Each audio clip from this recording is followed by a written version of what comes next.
The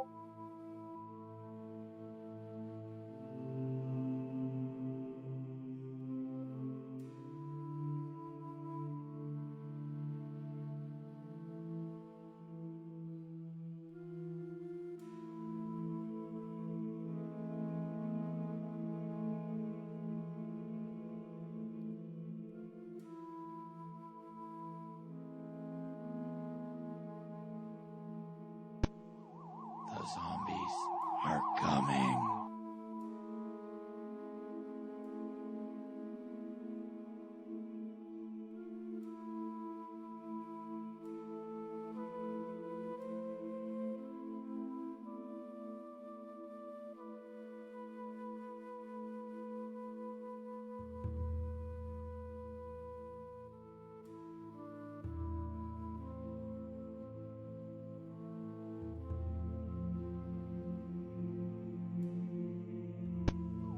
The zombies are coming.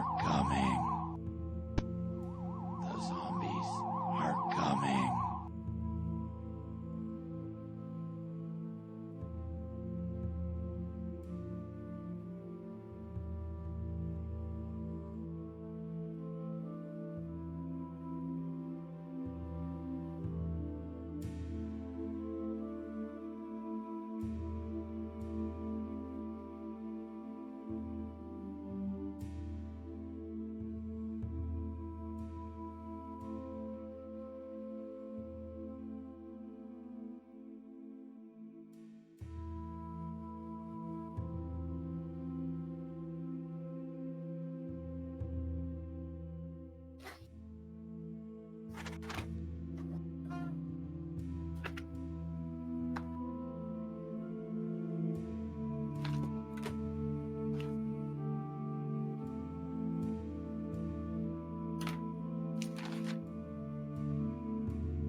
Hello and welcome in, everybody. I hope you are doing well. Hello. Happy Sunday. I'm the doctor.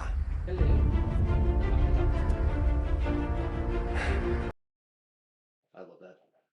Anyways, welcome in, everybody. We're going to play some D&D today. First off, though, we are going to go over our announcements. Let's see here. Pulling up the announcements here. There we go. All streams for 2025, which we're almost to the end of, are still extra live streams. That means you can click the button. Hey, will you shut that curtain a little bit? I am really blown out, basically. Anyways, as I was saying, you guys can donate. Father. Yes, the Stonefather's in. So many distractions. Anyways, you can donate until December 31st to be part of the 2025 extra live stream. If you look at the little ticker down at the bottom, Leviathan and SideChat, awesome as always, have donated to Extra Life this year, and we greatly thank them. I said it earlier this week that that counter wasn't working, and I had to do an update on it, and now it's working. So yay! It still stands though that if we hit the goal of $500, I will shave my beard. If we hit the goal of $1,337, I will shave my head. Az is still down for if we hit the $3,000 goal, he will shave his beard. It might be worth less than 3. I took a little off the bottom. I did notice you trimmed it. Yeah. See, I don't trim mine. Mine's now almost down to my belly button at its farthest point. I'm hoping it's like a hairs don't count. I'm hoping it's like a weed, and if I do that, and then it'll just come back better and stronger, like a Hydra hair or something. I don't know. So, kitty introduction. The black one that walked off was Bruce, and this one here is Gavin. Gavin. And Bruce is Gavin over here Kitty. getting pets right now. But yeah, so if you donate to Extra Life, it is a great children's charity that helps out children's hospitals all over the United States. So this is our 7th year doing it. If we're going to go on to our 8th year, we're going to be, as long as I stream, I will be raising money for Extra Life because I fully support this charity. Hello, Stoner Chick. Welcome. Hey, Stoner Chick, welcome in. You can do shout outs. I am. Oh, okay, thank you. I don't have the shout out ability from this laptop. All right, let's see here. I will be doing streams this week, but only on Tuesday, Wednesday, and possibly Friday. I do have a dentist appointment Friday, so we'll see what happens with that. But since it's American Thanksgiving this Thursday, we will not be doing a stream.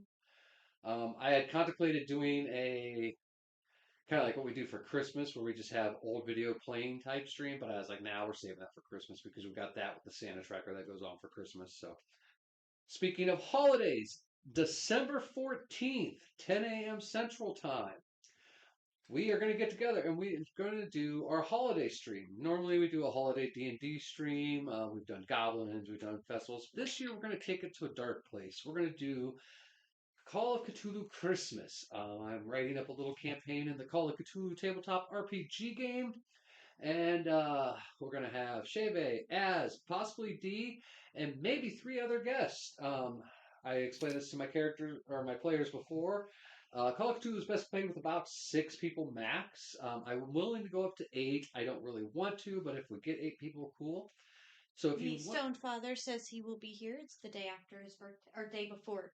Day before your birthday, a December birthday. Anakin's birthday is December 11th, and my brother's is also in December. And my dad's is in December. I have a lot of December birthdays in my family. But if you'd like to join us and play Call of Cthulhu, hit me up on Discord.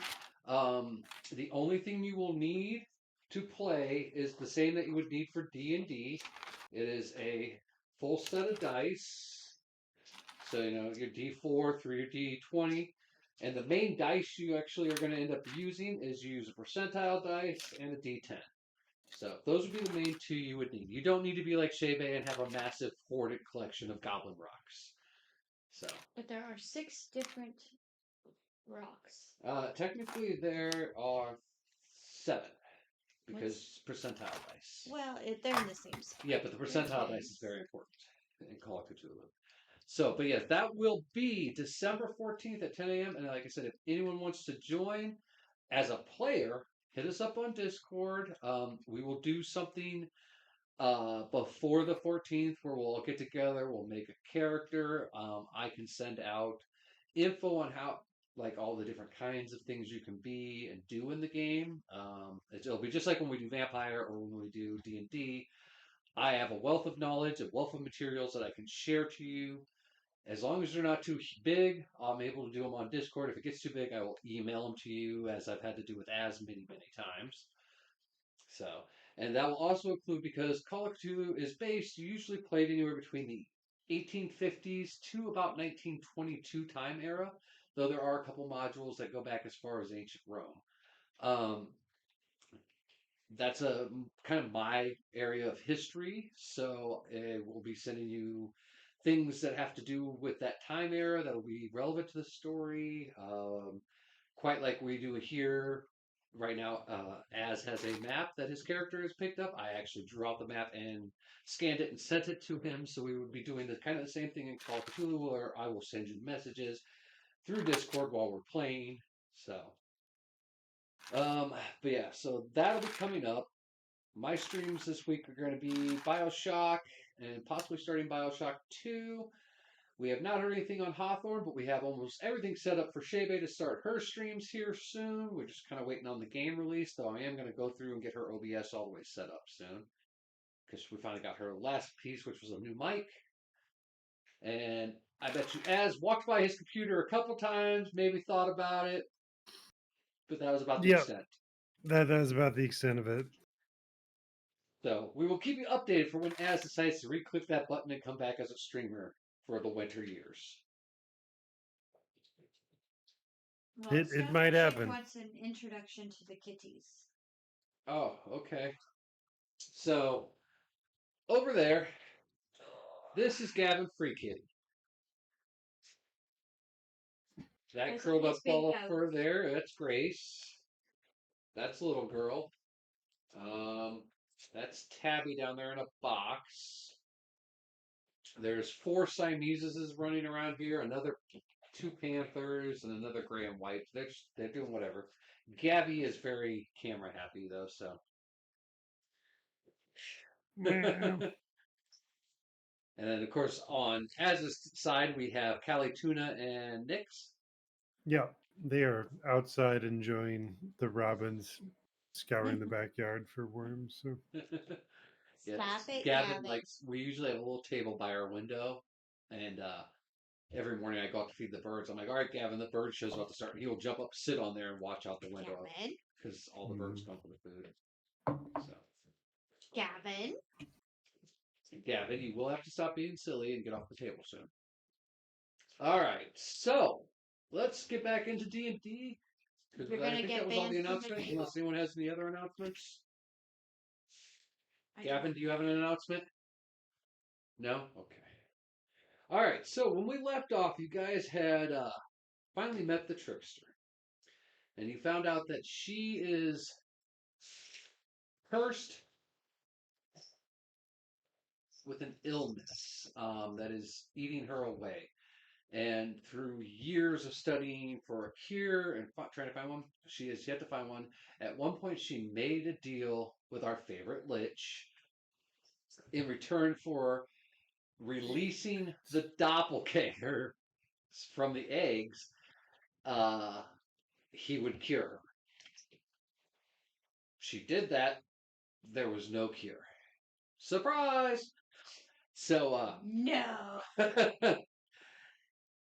we found out that in order to save the town, there is a ritual that was performed which created the oasis.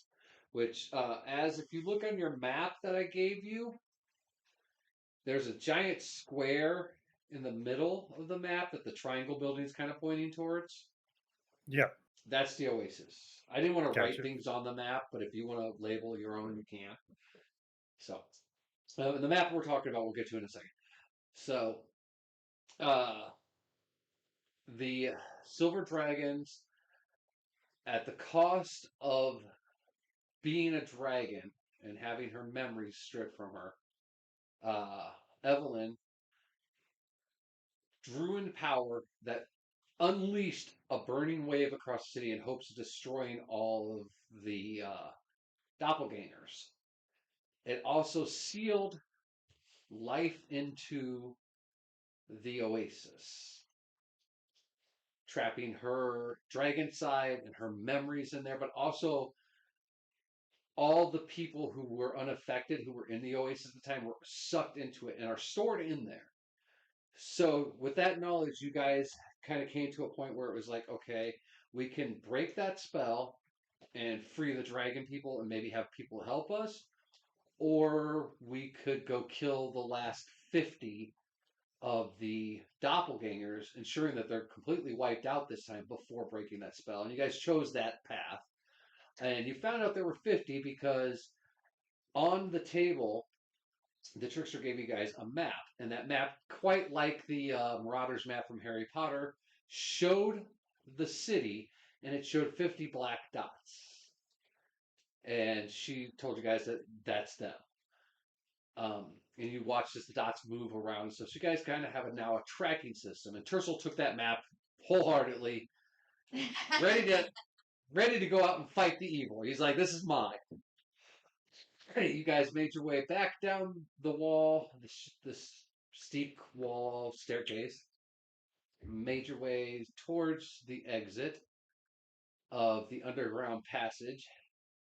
And that was where we stopped. You guys made camp and took a long rest to heal all health points, all spell slots, all of that. Prepare new spells for the day if you wanted to change out any spells. You guys have about half a day's journey underground still, followed by a full day's journey through the desert to make it back to the wall of the city. So we did rest at the.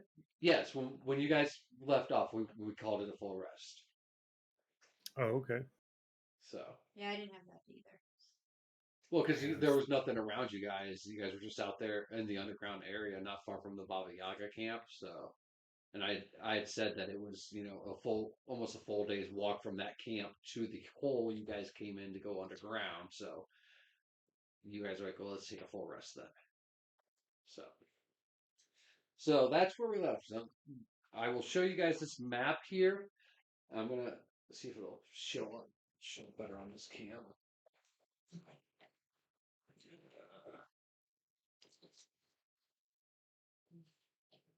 Okay, so this is a very Very rough map.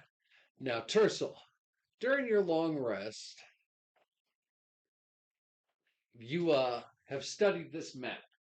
Okay, you can tell that there that the triangle building is pointing towards the wall you guys climbed over. And the north of the city is where the sanctuary was. So Uh, the Oasis. no, that's the sanctuary. Oh, the sanctuary building. The Oasis is the big middle square rectangle. Yeah, that's the Oasis. I'm not labeling it because Tercel, roll a wisdom check on this. And for those that are new here, I'm a druid.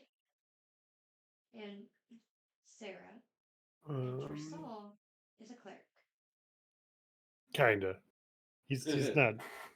He's yeah. He's a cleric. So that was a solid 2 plus 4 for 6. Okay, that's Yeah. enough for you to be looking at this map. You can tell that this map isn't updated for the calamity that happened. Because you know that you guys have already walked through some of these alleyways and they were closed off due to collapses. You know that there were buildings that have been covered in sand through the various sandstorms that come through there. So, though this map will point out where the creatures are when you look at it, it will not tell you the best path to get to them because the landscape of the desert changes every time the storms come through, and also in the 1,000 years since the calamity has happened. So you're you're smart enough to figure that out. That's saying a lot. It is. So, anyways, you guys are still underground. You guys are all waking up from your rest. What would you guys like to do?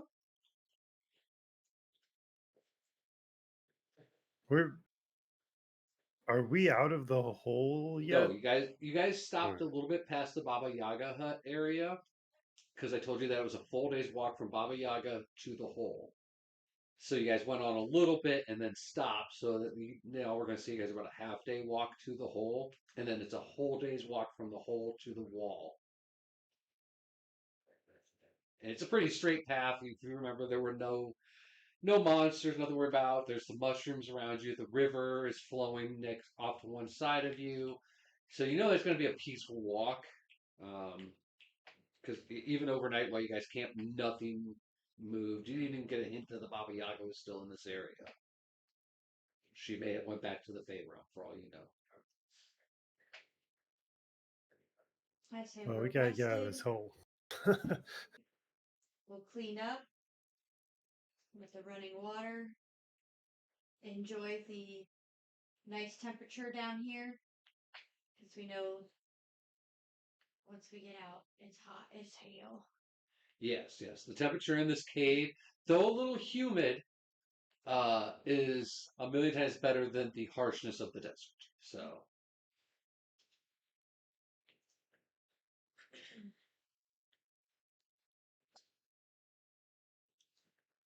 um, I meant to look at my spells. I didn't realize we're getting a long rest. So I'm making a quick spell adjustment. okay. Um, That's what you would be doing during a long rest. So, yeah, I was actually looking at my spells when we were chatting, and I was like, man, there's some garbage in here that I could switch out. So I wanted to make one adjustment for sure, and I'll look at it again some other times. all right. It's like I could have gone with Windwalk, but I'll stick with Heal, knowing where we're going. Yeah, I'm tempted by a lot of things with that fucking high level spell, but Oh, the joys of leveling up and starting to get high level spells.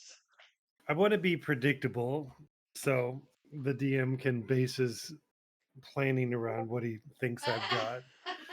So Oh, the it's DM. it's The a meta DM thought. is never thinking you guys are predictable. Okay. I don't At least claim we to be didn't, intelligent. steal a boat that was not predicted at all. Been watching some Critical Role. No, you guys just took a boat without loading it up with any rations or any thought and just sailed off. The only rations you brought were booze. Yeah. I've planning is so boring. No, why not just go have fun? Yeah, but as I Look at all pointed the out, fun we're having. I pointed out to you guys that if you had stocked up with rations, you wouldn't have had to stop at this island, which this whole side quest area would Yeah, never yeah, happen, yeah. and you got to the original We didn't quest. never met Evelyn. Like, Yeah. I mean, No, but you would have let's- been to the actual quest I wrote out for this yeah, Yeah, camp. but still fuck dealing with the planning. same Let's make the problem. DM work. If he's gonna make us work, I'm gonna make him work right back. I mean, Yes. our But the ultimate DM goal. secret is this is my planning. Yeah. I Well, mean, our ultimate I goal didn't even is write down a split plan for Azeroth. taking the ship, so you got me beat by a page. No, there's nothing on that page. Oh, That's completely blank. then I guess we're in the same boat. I have That I have boat got general stolen. ideas in my skull. That's where I keep them. So, but It's a it, dangerous place. it is. Anyways, so you guys have had breakfast, studied your new spells, all that stuff. Um, are you guys gonna have any discussions about your plans once you do get out of the hole and back to the city, or are you guys just gonna start marching off? So we know the sanctuary is our anchor point. If shit hits the fan, we can always go back there. I think maybe we Out of the do. Oasis. Roll a d20 real quick, Tercel. Can we even get back into the Oasis? I thought it locked after us. It's a 9 on a d20. Okay, that's enough for you to remember that you cannot return to the actual sanctuary. It is sealed behind you. Though Sarah does have a coin that will allow you one time to teleport to it. The Oasis, on the other hand, You just have to the doors are locked. But since you are a follower of Paylor and a holy man, you can touch the symbol and it will open up for Sorry, you. if I said sanctuary before, I meant Oasis. I Yeah. apologize. You know, Oasis is open to you because of your holy status. You are able to enter. That's what I meant. Yeah, that in my mind, that's what I was thinking. I just used the wrong words. Well, they're Communication is they're very both kind of difficult. the same thing. Sanctuaries and Oasis. They're both the safe zones. But yeah, the actual sanctuary is sealed off other than one time teleport with the coin.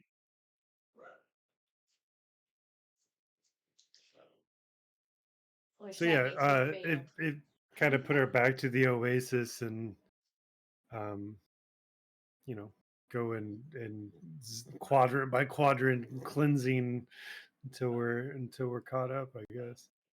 Oh. Yeah. While you're discussing it, if you are looking, are you looking at the map? I'm sure I've looked at it. No, to no, I'm find- asking if Tercel's looking. Yeah, at the map. but I imagine we're both pointing at it and looking at it, and Where the Okay. biggest congregation of them are and how we can pull. Currently, at the Certain ones moment, out. it looks like there's a building that is a triangle that has the largest congregation of the 50. It looks like there's about 30 of these dots almost on top of each other, like it's a hive. Like that's where they are really based. The rest of them seem scattered throughout the city, but they're constantly moving. Some of them Some of them are staying still, but some of them you see are just wanderingly, like the dots seem to move. And having faced these husk zombies before, you know that that means they could either be on a rooftop, they could be on the street, they could be burrowing in the sand. You don't know where they are completely, you just have a general idea. But again, the biggest conglomeration of them is in the triangle building from the map. So that if that helps you guys make your plans at this moment. Right. Again, like I said, you still have a day and a half walk total.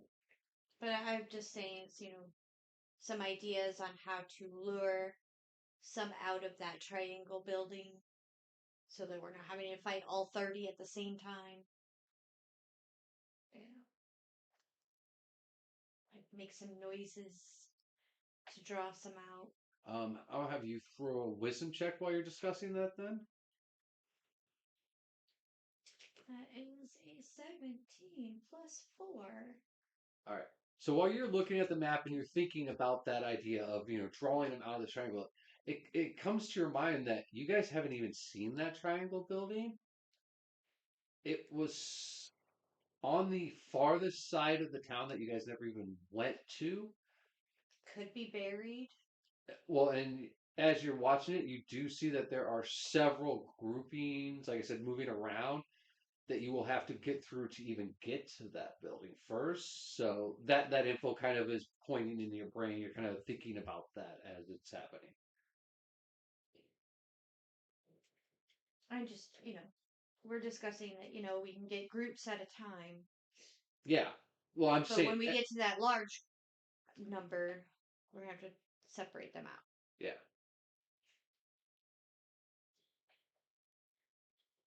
So you guys walking while you're doing this now, or Yeah, no, I imagine we can walk and plan. We don't have a whole lot else to do at the moment. So. all right. Lots So of yeah, walking and talking. you guys make it to the hole to climb out. It's been about a half day's walk, which means with the three different suns above you, they're all almost at the high point, which is the hottest point of the day. So when you reach this hole, you just feel that dry desert heat just coming down that hole. And the hole, if I remember, it's about 25-foot drop is what you guys had down. So the hole is 25 feet above you. Blinding light. Like if you look straight up, you really can't even see anything because it's kind of like the glare I have. I was going to say, It's just like this. So, uh, we'll have to that's see if we can. we can't turn up. those. I've already messed with it. Okay. Yeah, I've already tried messing with that. No, I think when we get the new project done, we may not use that, and we may use a different lighting system that I have. So, but that's when we get that project. So it's not important right now.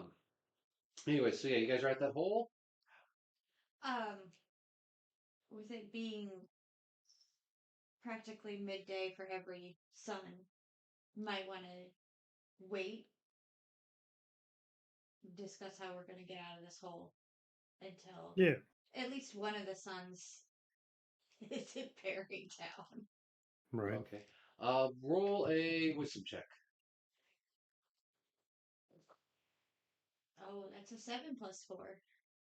That's enough for you to remember that it'll probably be about 3.5 hours from now before it starts what we would call dusk. It's kind of hard to have a true dusk with three different suns. Um, but you know that it will be cooler than a lot less brightness, but you do know that because you guys did walk through the desert a little bit at night that one time, that the temperatures will start to drop rapidly in there once all three suns do disappear.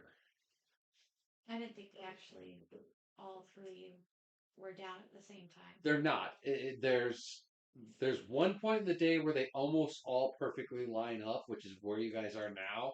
But even then, they're not all just like one eclipsed sun. It's like they're just three suns close enough to each other that you're like, fuck me. Uh, so even when one of them may be all the way gone, the other one may be still about a fourth up, and the other one would be still about 2/3 up.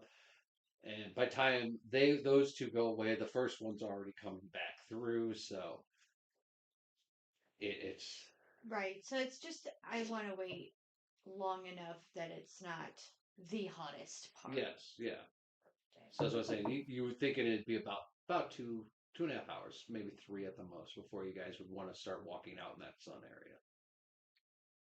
So And from our hole, can we continue?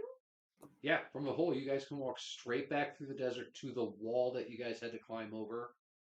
We just don't know how we would get out. Yeah, you guys got to figure out how to get out of this hole, and then you're gonna have to figure out how to get back. No. I'm asking if underground, where we fell in at, can we go back? No. It stops. There's no passage. There's a little bit, maybe about 5-10 feet from where you are that heads towards the city, but after that, it's just like no more carved stone. It's just dead. You do see a little bit of water trickling under a very small hole. It's where the river ends up going into. But Well, that's where it would be coming from. no, because remember, the river comes from the upside down waterfall. Yeah, it flowed to the waterfall.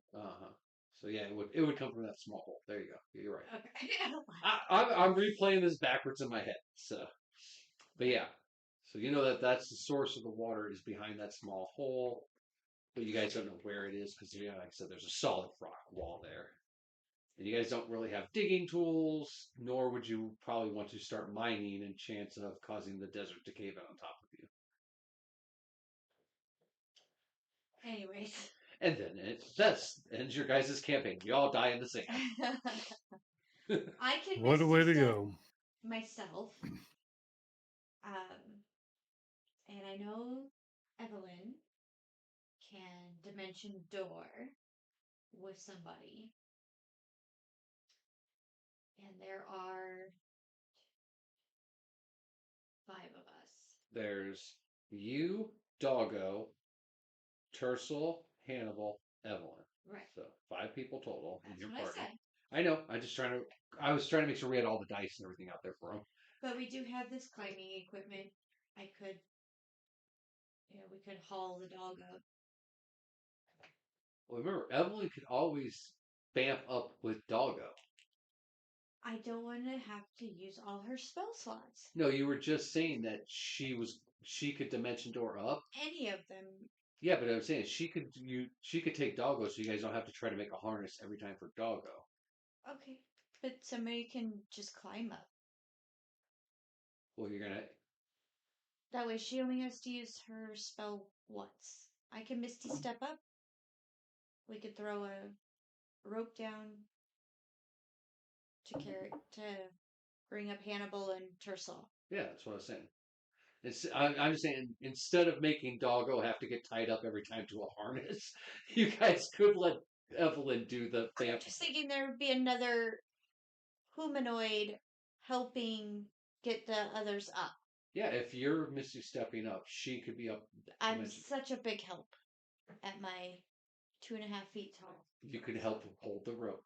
You know, like the little brother or sister who's, I'm helping. Uh-huh. Jump roping. All right, so you guys take a small rest there. No healing needed, obviously, because nothing happened during this time. So what's your plan? Yeah, so I'll Misty Step up. All right. Is Evelyn bringing Yep. Meekin? Yeah, she reaches over, pets Doggo, and poof, she's up at the top of the hole. Doggo's just like, what? Meekin's like, this is awesome. He's like, yeah, I didn't have to be tied up. All right, and then we lower a rope All right. for Tercel and Hannibal. All right, so who's going up the rope first, Tercel or Hannibal? For those who don't know, we gave our players some figures that they get to be responsible for. So, Az will be rolling both for his character Tercel and for Hannibal. So, I'll let have Hannibal go others. first, I guess. I didn't All right. kill them all. Roll a strength check or athletics. Which is just a strength. Yeah, let's do it as athletics. 19. 19. Yeah, he grabs that rope, chewed on scar in his mouth, ups it, gets up to the top. Evelyn reaches down, pulls him up that last couple feet. He's now up there at the top, just sitting there, kind of catching his breath. All right, so Tercel. Same deal. Athletics check.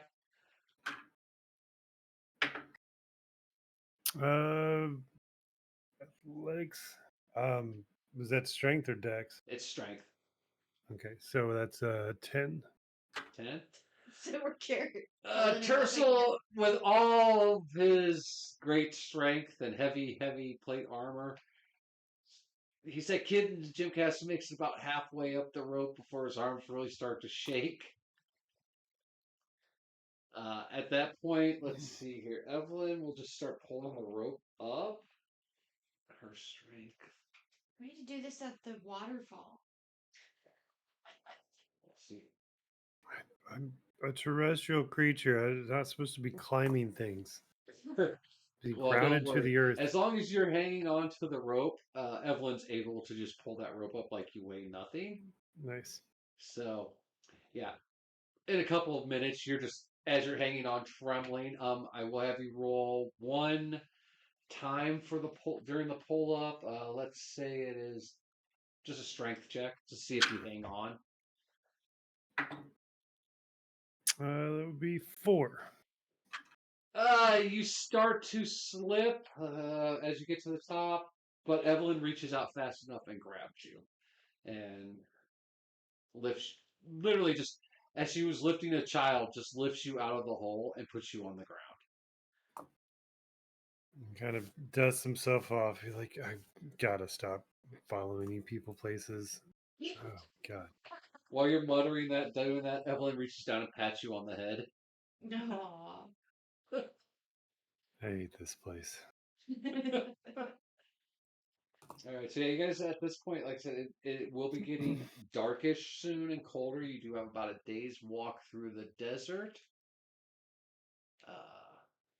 I foresee Tersal, you know, secretly after we've gone to sleep or whatever, he's starting to do PT. Nope. No, I see Tersal drinking a whole bottle of booze and passing out. Yep. He may I ain't think got about. I don't have to change. I just have to not get stuck in these situations. Oh. Actually, what I foresee is while he's drinking that bottle, he starts sketching out like a harness that he's gonna wear whenever climbing is involved, so you guys can just carry him. Gotta talk to those gnomes, but they could do something for me. Yeah. We'll try and look for you like a Misty Step button.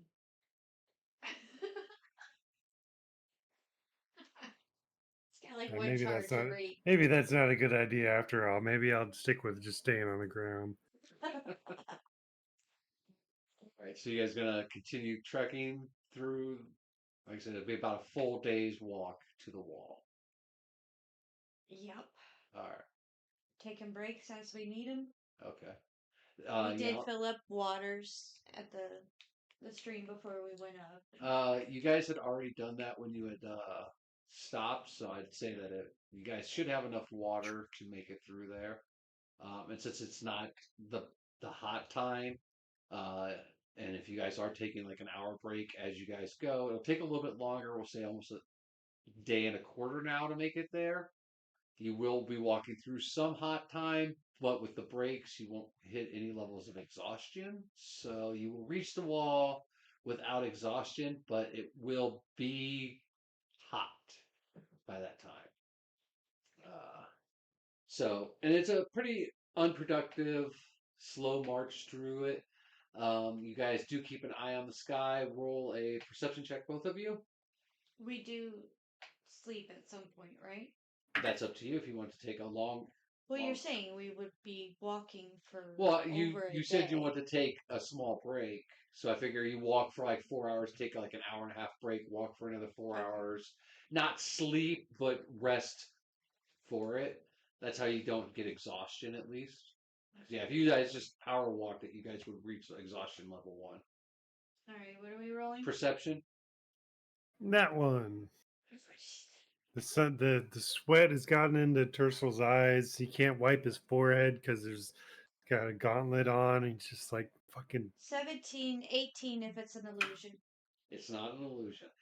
This was you guys were looking at the sky, knowing that at any time in the desert and in the city, you guys will see the sandstorms start moving through. Luckily, it's clear. The sky is completely clear the time you walk through night and into day. You don't see any sandstorms on the horizon at this point. You make it to the wall. Luckily, the way the suns are at this point, the wall is providing a little bit of a shadow cool area, so you guys do decide to take another hour break there before trying to climb the wall, drink water, eat some rations. But you are back at the wall, which is a 30-foot wall. And it has been blown smooth, so you guys can't just climb up loose. Yeah, so I Misty Step to the top. All right. I asked Ev- Evelyn if she's going to. Evelyn looks at Doggo and looks at Tersal and goes, "Which one of you wants to come?" Doggo's like, again. Yeah, let the dog go up. I'll try to figure something Okay, out. so as soon as you say that, she just touches Doggo's head. Poof! They're up at the top of the wall now. and you sit there. A rope comes back down. Yep. All right, so we'll leave it to you there, as you get to decide Hannibal or you goes first, and it's the same deal. Athletics. I'm Tersal's cheer squad. Come on, Tersal. You got Um, this. uh, Tercel shouts up to them like, "Hey, on the other side of the wall, what's down below you? Is it clean and clear on the other side?" If you guys are back at the same point where you are, it is pretty clear. Well, There's then, DM, can I use shape stone to make a hole in the wall? you could. So Tercel reaches down, grabs some sand, spits in it or something to make clay, and kind of makes the shape of an archway. Puts his hand on the wall and makes a door for us. Like, let's give this a We're shot. not here. We go. Yeah, like So, I yeah. said, I'm keeping my feet on the ground. So yeah, the this wall that has been blasted by sand over 1,000 years. You watch as it just kind of distorts and twists, and a perfect archway comes through it. And you can see to the other side. There's a small sand dune. Um, you walk through it. How long does that spell last? I was just looking. It doesn't say. It says you touch a stone object medium size or smaller, section of more than 5 feet in dimension. You can also shape a stone door frame to seal the door shut. The object you create can have up to 2 hinges and a latch, but finer mechanical details are not possible. Yeah, you can't make an intricate door. I know that much.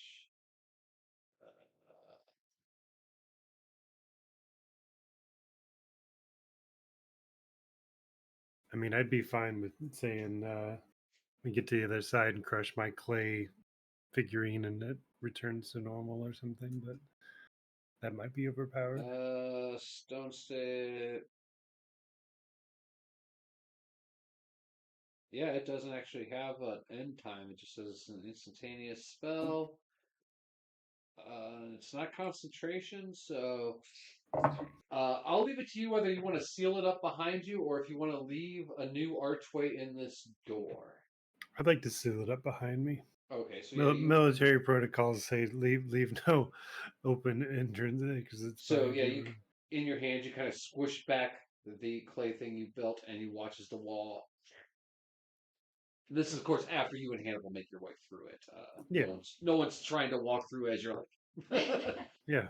So Come on, guys. Oh, I shouldn't have clapped my hands. Oh. you just happen to sneeze at that point and shatter it. Right. The whole wall comes down. Everyone on top's dead. You're the only one Mosquito standing lands there. on my hand. I'm like, "Bleh." All right, so yeah, you, Evelyn, and Doggo are up on top of this 30-foot wall. Hannibal and Tersa are now down in this alleyway. I'm gonna use this time being up here to kind of look around All right. and see if I see anything. Okay, so you guys are. I see shit. I rolled a 2. Honestly, this dice represents where you guys are right now on the city map. But yeah, you're looking around and you just see rooftops. You really not. I got seeing- dust in my eye. Yeah. So I didn't see shit. Because I rolled a 2. Yeah, I know. I heard your roll. That's why I said I was just letting you guys know that dice represents about where you guys are on the main map.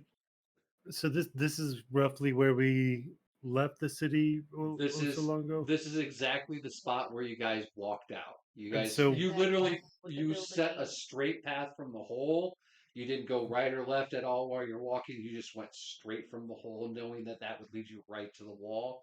So you So guys if I made it. recall correctly, like 4 buildings down, there was like a cave in with some corpse hands or something. Mm-hmm. Yeah, there are some corpses, and if you look at the map to see if there are any, there are You want my pencil? no. Right here on this alley, right here, and there are. So those are the 5 closest doppelgangers to you guys. Can you push that down a little bit so maybe it gets closer to it? Yeah, there you go. Those X's are the 5 closest. Again, there's still a conglomeration of about 30 of them inside the pyramid. You are noticing that that triangle building, they're not moving away from it ever, and they all kind of seem to be conglomerated together in that. Do we know what the horseshoe building is? No, you guys never saw that building either.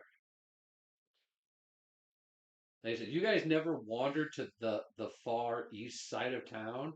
You guys went from Oasis straight up to the sanctuary, and then from the sanctuary, you guys made a way to the wall. So, Well, let's clean up this riffraff and go to the oasis just so we get our bearings straight. So I'll Mississippi all right. down to Tursal.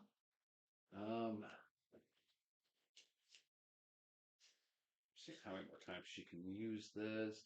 She can use it 2 more times. So yeah, she'll. Well, she would have. Oh, she wouldn't have long rested though. No, you guys didn't long rest, so you So she wouldn't short have gotten it rest. back. But well, hold on, she Well, might. She's a warlock. It's a short rest class. Yeah, I say I think at her level she can just take a short rest every. Yeah, she does. So yeah, it's not a problem.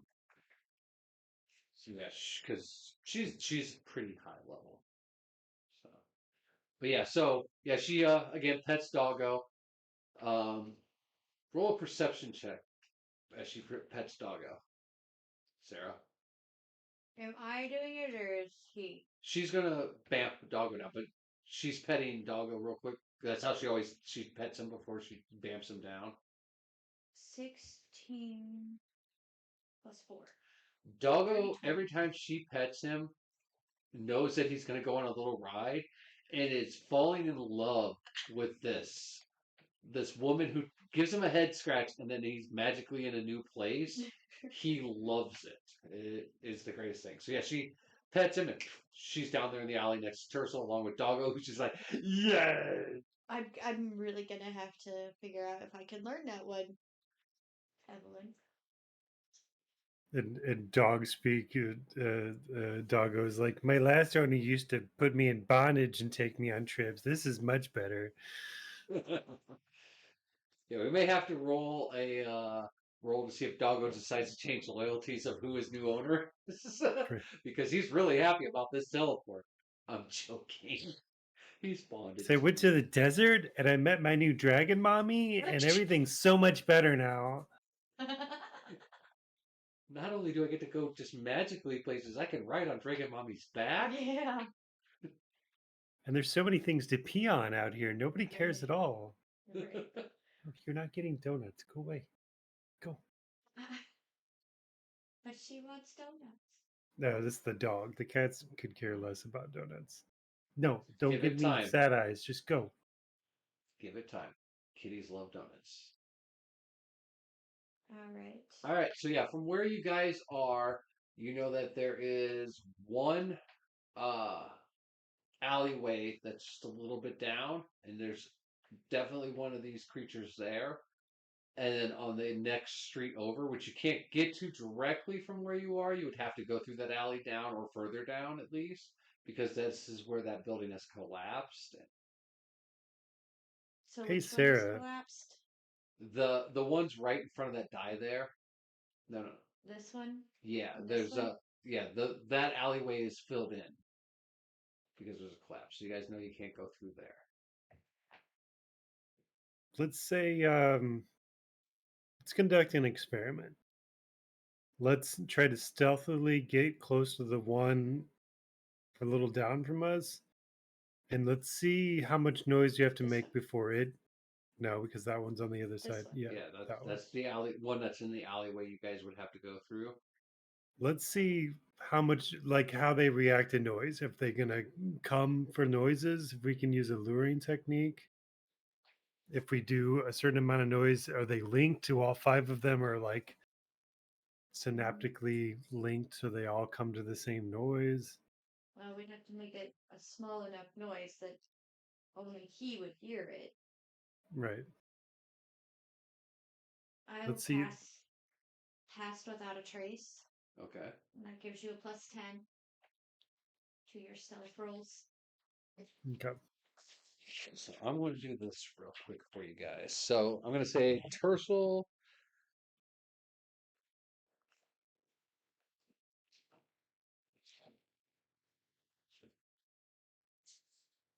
And it lasts up to 1 hour.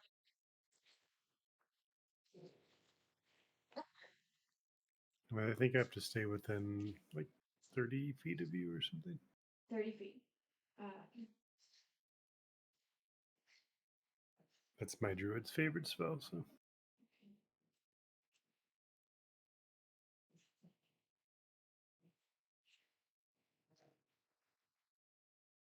Yeah, take the ashes of the burned mistletoe and cast Glass Without a Trace.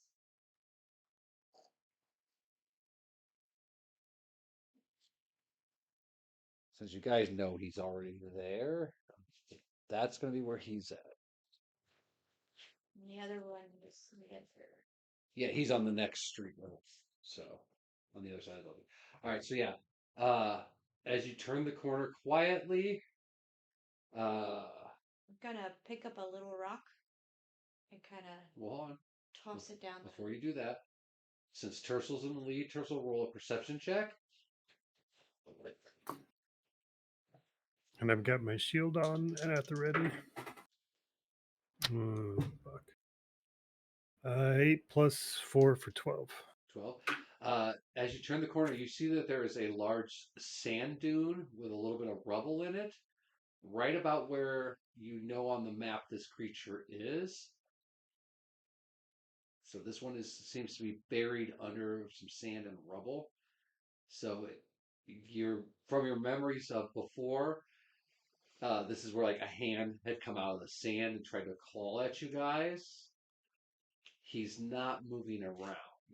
So he's buried under it, but enough that it maybe you've got to get within a certain range for him to get you, or your sound check maybe will cause him to try to lash out. Yeah, so I pick up a Oh. little rock Yeah. and I throw it down here. So if he does pop out, he'll go that way. And hopefully our stealth check, he won't see us. Okay. So roll a d20. 15? 15. So yeah, you take this little rock and you throw it. It hits the side of a building, bounces off onto the ground, making a decent amount of noise. You see the hand shoot out and kind of it's on the ground, kind of, but it It's not coming out. yeah, he's definitely buried under there. There you go. Nice. It's just a hand. It's a mage hand I Oop. printed out for her. Well, then move the other guy, yeah, out to the alley there. So, looking at the map, the other one that's kind of in that next street doesn't seem to be moving towards the noise at all. It wasn't loud enough, or but They're it not definitely doesn't seem connected, like since the hand moved, it didn't trigger it. So you guys kind of get a feeling that maybe they're not linked. They're all individuals. All right. So let's see.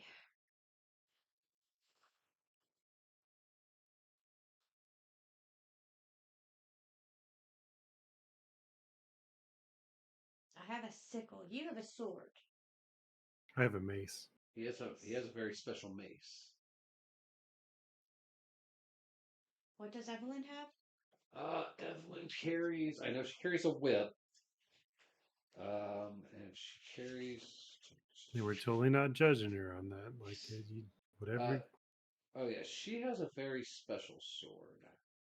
I'm just thinking, just slide the sword in quietly.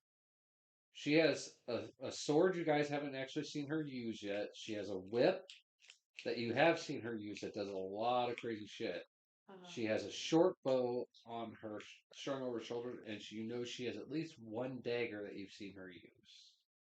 I'm just thinking she could take the sword and just slide it in with trying to kill Okay. the guy while I'm he's trying still to find buried. where that sword's.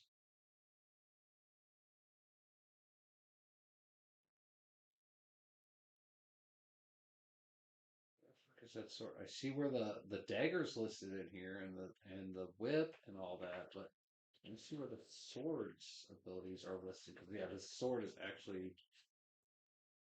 You guys haven't seen her use it because it's different. I hate how D&D Beyond prints out these sheets. I mean, No, I could because just sacred flame him. Like he's got to make a deck save, but I just he may or may want not it to have be a. quiet.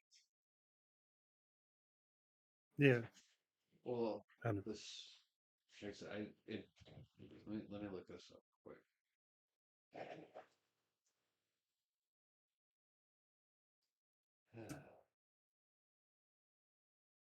The quieter we can be, the better. So if she could just slide up, shh, and it's dead, and then we'll carry on to the next one. Well, this one will definitely it will be silent. So as you guys watch, she does pull her sword out. It starts to glow. Tercel, roll a religion check.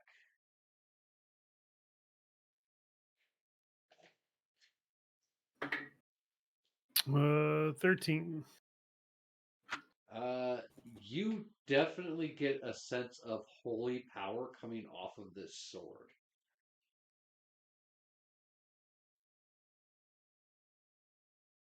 Any specific holy power? Not with that Just roll. You feel that this sword is definitely a holy relic. Nice. So yeah, So when she, looking at the map, does the little X bloop? well, I'm saying she's got to roll for her attack still. So, let's see. So 14. I'll give her guidance if she wants it, Oh, since we're trust. taking so much time. Why don't you stand back and watch this for a second? Oh no, I don't want it to be loud. No. It's gonna be quiet. But so okay. So she rolls for an attack. 14 plus 4, so 18, hitting a creature. Okay. So this sword does a +3 bonus to attack and damage rolls. So she's actually a 17. So her attack damage is a 2d10. Jesus. Hold on. It does 2d10 regular damage for Slashing. 11, plus 2d10 radiant damage for 13. So 23 damage total. And it creates an aura of a 10-foot radius that gives her and all allies advantage throws against spells and magical effects. Let's see here. What else? There's something else. All right. Well, there's something else it does. I'm trying to get. We need to keep Evie alive. Once again, we are going to get saved by our NPCs. Okay, she doesn't have 17 or more levels in Paladin. If she did, that radius would actually be 30 feet. This is a Holy Avenger sword. 17 levels of Paladin. Good She Lord. does not have that. If she was I a know, level, but if she was a level, it's 17 amazing that Paladin. an item predicts that you're going to have a fucking 17th level Paladin before it changes something. Yeah. Well, this is a weapon that's given to holy characters like paladins. Generally, they would be carrying this. Would be a sword that has been blessed by the gods. So. Well, I'm checking the map. See if Oh we yeah. killed As it. soon as that sword strikes true, and you guys see this glowing radiance from the radiant effect hit, that blip just is obliterated. Like it's gone. And I'll be like, One down, 49 to go. The overwhelming temptation to take a shot right now is so high, but no, we got to focus. We got does work she to do. want to go first? You guys can have Evelyn go first if you want. Well, she's kind of standing in the alleyway. I don't know. Yeah, that alleyway is only wide enough for one at a time to walk through. If you guys do get caught in these alleyways, and this happened before, where you guys can get caught and we will not be able to shoot past each other. Okay. So we're still have passed without a trace. What is Evelyn doing? All right, so she'll go around that corner there, and she will take out her whip, and she is going to. She's going to go one more square forward. There you go. And she's going to try to whip that creature there with her whip and drag it towards you guys. So that is going to be attack roll 12, 16. Yeah, that beats their AC. So yes, she whips the creature. So her whip.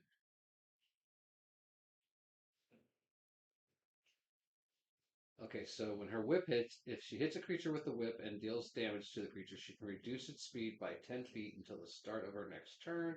If the creature is hit more than once with this property, the speed reduction doesn't exceed 10 feet. So this whip has slow. It also has Vex on it, which allows if she hits a creature and deal damage, she has advantage on her next attack roll against that creature before the end of her next turn. So she's going to do damage. It's only a 1d4 though for whips, which is 4. So yeah, she does 4 damage on it. Um, It's not making any noises. no, give me I gotta go blow my nose. Okay. But no, it was a sign. All you would hear is Do we need to do initiative? Oh, we will once again.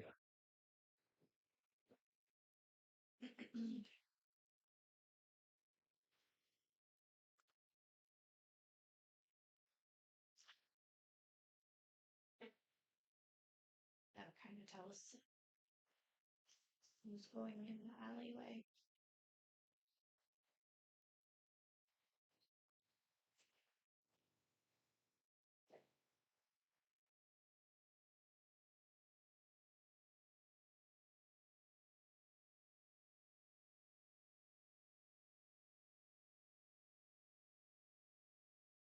We're just gonna steal our XP.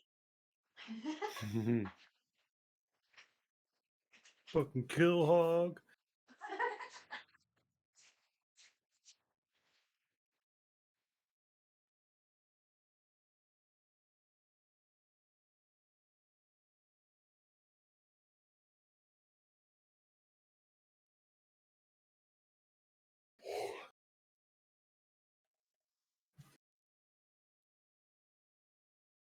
Okay, so yeah, as she does that, she's also going to take one more or 2 steps over.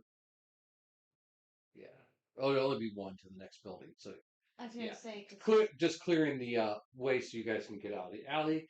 And at that point, yes, you guys would roll initiative. So does the creature scream at all? uh, right now, it hasn't had a chance to. Alright.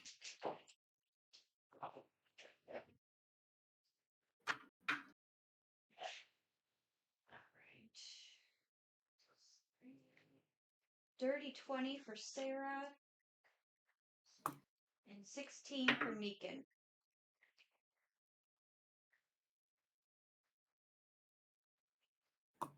16 for Tercel and 11 for Hannibal.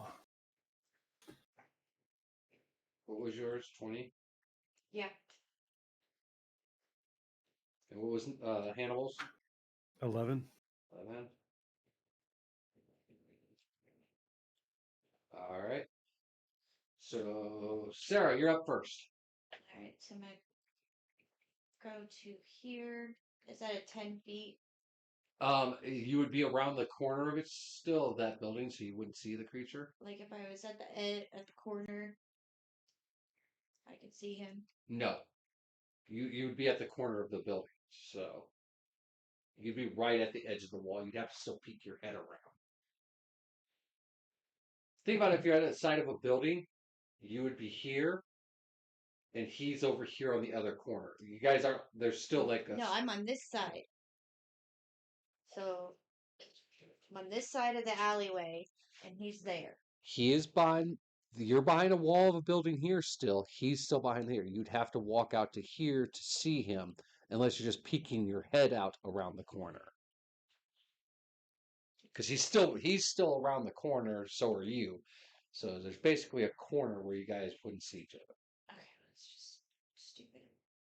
So 10 feet. Clearly, I was. Okay. All right. Yeah. So you're right in front of him now. Yes. Yeah, I'd have to be. 'Cause Yes. there's no other way. Because apparently, a alleyway is 2 feet wide. All right. I'll use the Eternal Harvest. Okay. My sickle. And swipe at him. That is my strength. It's attack roll, so it'd be a strength Yeah, 16. 16. Yeah, Hit. hits. 2d6 plus 1d4. 4, and 1. So 9 points of damage. Right. Yep. And yeah, these creatures, same as before, have been battered by like the sand and all that. So their bones are almost glassy looking. Their skin has been like sanded down leather. So spots where it's exposed, skin is there. It's like a leather casing. The clothes are all tattered. It doesn't have armor on it. This was probably just a civilian type human. But yeah, its bones are black, glassy almost. Its eyes are just gone, but it still has like that magical sight. Its teeth, what teeth are there, have been sandblasted. So, but yeah, it takes damage. And then I'm going to move over here. Okay. Now, Tersal and Neekin both rolled the same initiative. I'm letting Tercel go first.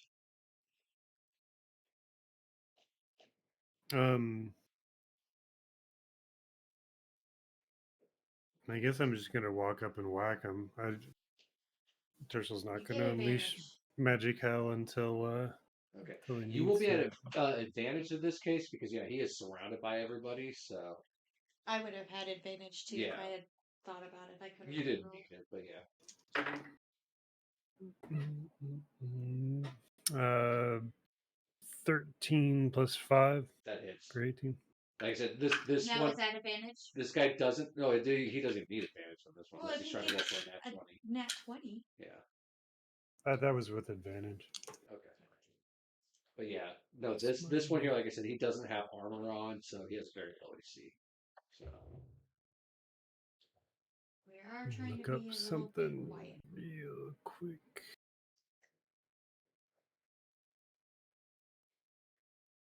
All right, so this is going to be an insane amount of damage, I hope. So got Pillar's Grace, which is 2d6 bludgeoning, 1d4 piercing. And then I'm going to do the Divine Strike with it just for extra fun. That's a d8 of You're not having holy. Evelyn do better than No, you. I'm not that gifted apparently. So that's 7 bludgeoning, 1 point of piercing, and then a full 10 points of 18 damage. So yeah, you Of swing holy your word. mace at this creature, and it just obliterates it. I mean, it just crumples into sand and dust. You glancing at your map real quick, you see that yep, another blip is gone. 48 left to go, guys. And I go, Tercel kind of tosses the mace in his hand. He's like, I like this thing. It's nice. Kind of puts it back on his belt or whatever I do with it. Yeah, that poor creature didn't even get a chance to scream. It's dead. So you're out of combat now. So you guys are in that next street there. so we got these 3. Or no, you would be, Yeah, so we got these 3. or you're in this street here. So you took out this guy and this guy.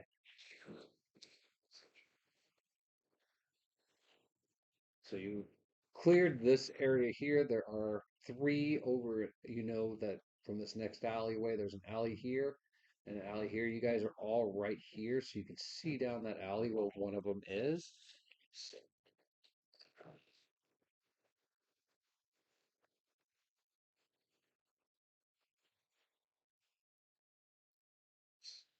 And there's one in this alley. Hannibal and Doggo would still be in this alley.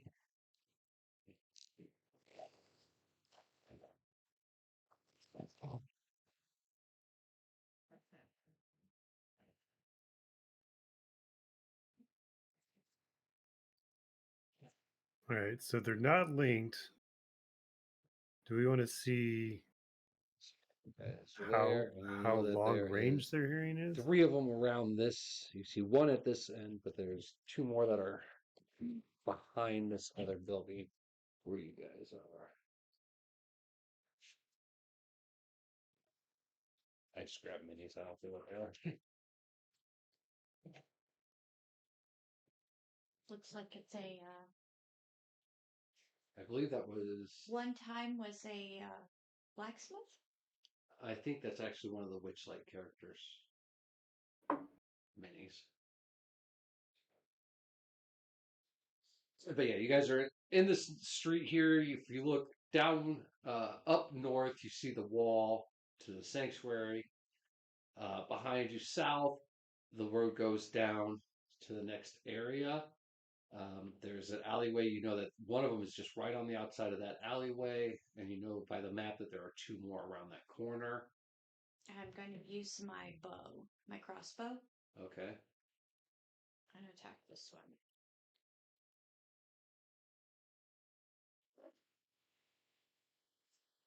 And that is a 17 to hit. 17 to hit. That hits. All right, so 1d8.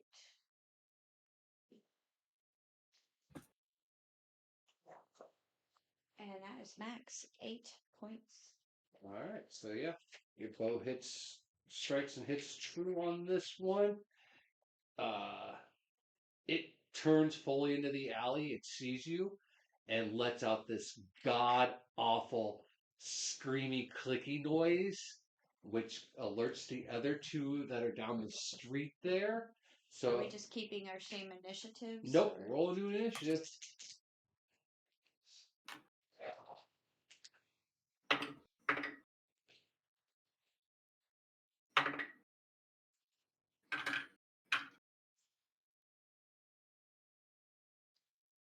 How much was your damage there? 8. Yeah.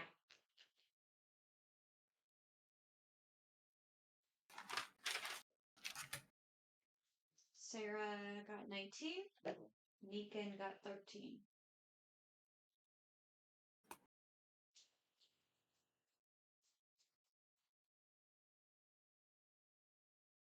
Okay, what would you get? 19. 19. All right. Negan got 13. Tercel. 16 for me and 6 for Hannibal.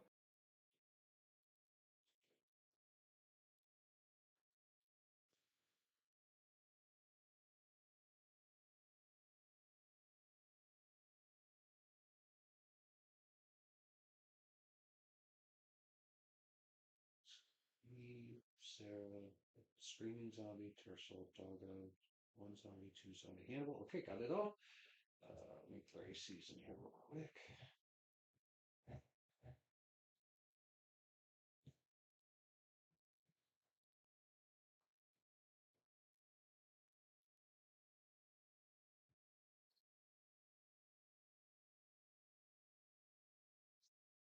All right.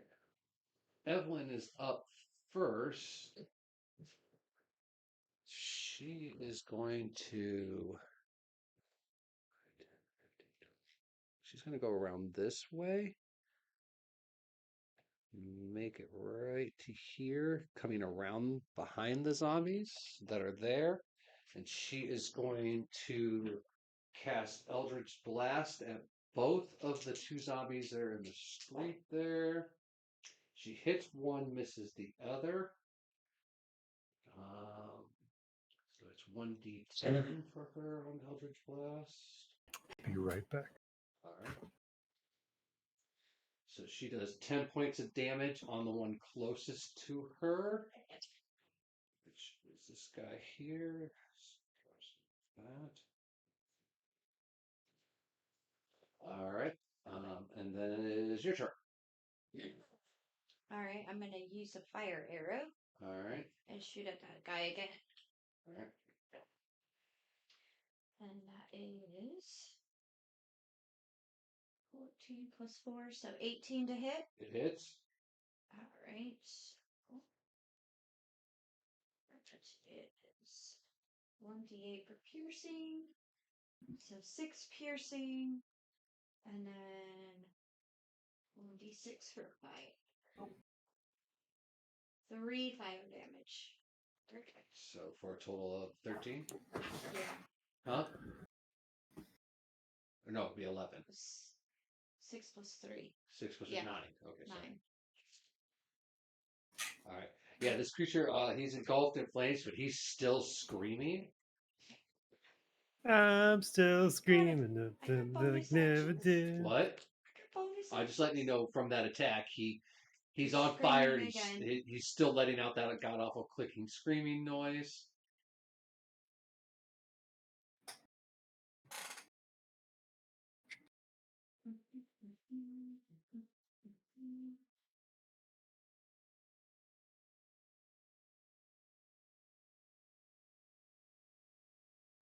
Use that. All right, and then movement. I will stand off to the side. All right. Up next is Doggo, who's at the very end of that other narrow alley still. Nix is here. Hi, Nix. You pretty kitty. You're pretty cute.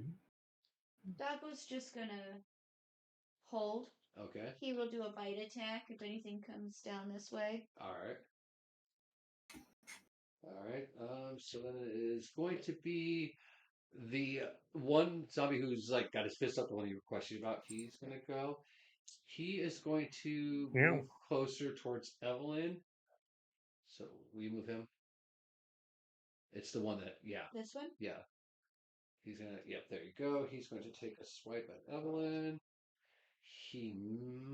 What's your AC? Oh, He nope. does have advantage. He was, he hits on that one. So, yeah, still with advantage. So it's 1d6 for 1 point damage. So yeah, he swipes at her. She does have to make a Constitution save. For what? She succeeds. Because he did do damage to her. But what is she concentrating on? Constitution. Oh. Okay. So, alright. Then it's Hannibal's turn. Or no, wait, it's Tersel's turn. We skipped Okay. Tersel. Because I wrote him right underneath. So. All right. Well, move me close to the nearest target. Be straight down that alley. That's the one who's Sure. on fire and still screaming. You watch as like the dry, leathery skin as you're approaching it is just starts to continue to burn off. It's more of a skeleton now than a zombie. Yeah. We'll get right into the swinging of things. 15 plus 5 for 20, dirty 20. Oh.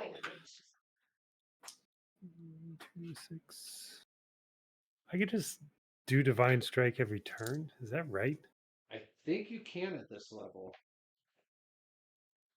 Or is that part Once of the on each of your turns when you hit a creature. Yeah, why wouldn't I do that every time I swing this thing? I mean, honestly, I'll just go ahead and let you know you really don't have to. Okay. Well, there's 3, 7 He's gotten plus hit a couple times. 7 plus 4 radiant. So. Yeah, he crumples to the ground in burning ash and stuff. He had 3 hit points at this point because he's been on fire. So that's why I was like, you really just need Tercel to... rolls up and just one hand whacks his head off, and Yeah. then I'll continue in support I peek of around the corner. Evelyn. And I go, Are you going to try to move over the dead body then and into the main street? Yeah. Okay. Yeah, I'd say... he was Who's here. there? So 5, 10, 15, 20, 25 will get him one more square out of the alley all the way. So there you go. How long does spiritual weapon last? I think it's 1 10 minute. minutes or until you That's get... it. Oh yeah, 1 minute. Good lord. Never That's mind. 10 I don't. 10 rounds. Yeah. Well, this combat's gonna be over in a half a round. So. I'd All say right. Yeah, I don't need to worry about a special weapon. Nope. So Okay. we'll just call that our turn. We'll keep All it right. So simple. then it's Hannibal's turn. Oh, okay. Because we did skip over you because I wrote you right under next. If there's Well, a target, then that's there is not. he'll- He would have to move up. He has 30 feet of movement, I believe, because he's human. 5, 10, 15, 20, 25. Do you want to move forward? sure. Okay. Got to protect our NPCs. Can he make a hit Oh, on yeah. that? Yeah, he Oh, can. nice. And it would be at advantage. It'd be advantage because Evelyn's on the other side. Rolled a 16 and a 17. That's pretty amazing. That does not hit on either of those guys. So Wow. The 17 doesn't hit. no, not on that guy in front of you. Wow. All right. That's Uh, Hannibal's turn. Roll a perception check, Tercel, since you're on that street.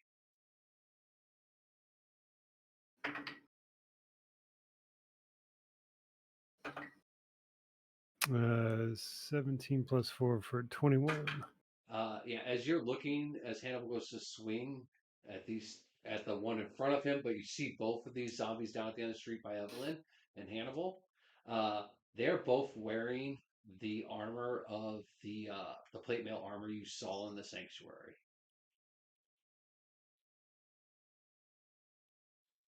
Oh, sure. I can't get the armor, but this fucking dead guy can. That's some bullshit. I'm going to talk to that Jen when I get back. All right. So it is the other zombies there in the turn. He is going to take a step forward. He would still be within range, so it would. No, he's going towards Tercel. Okay. He Step will. backward. Animal gets. Well, it's forward towards me. Uh, Evelyn gets an attack of opportunity on him. Oh. She misses.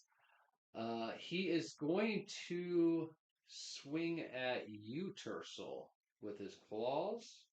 Okay. Is he at disadvantage because he's, surrounded? It's weird because he's surrounded, but so is Hannibal at this point. So I'm going to do it at disadvantage. But he rolls a 15. Miss. Miss. All right. So yeah, these claws just rake right in front of you. You just slip back just in time, so they don't He's got hit you. his shield up. All right. So it comes back up to Evelyn. She is going to swing that almighty sword of hers at that one in front of her. She has advantage on the attack. Oh yeah, she applied. All right, so this is going to be natural 20, so she's going to obliterate some motherfuckers here. So that is We're about to see a total eclipse of the sun. That's awesome. 20, 30. Or no, what's the opposite of a total eclipse of the sun? Supernova or something? Well, yeah, she swings this sword. She does a total of 63 points of damage. Yeah. Yeah. He's dead. This poor guy who's in the dragon armor that Evelyn probably knew. You guys watch as his sword contacts it, and this blinding white light just glows around, and this creature just is gone. When the light clears, there's nothing. There's no armor, there's no bones, there's no dust.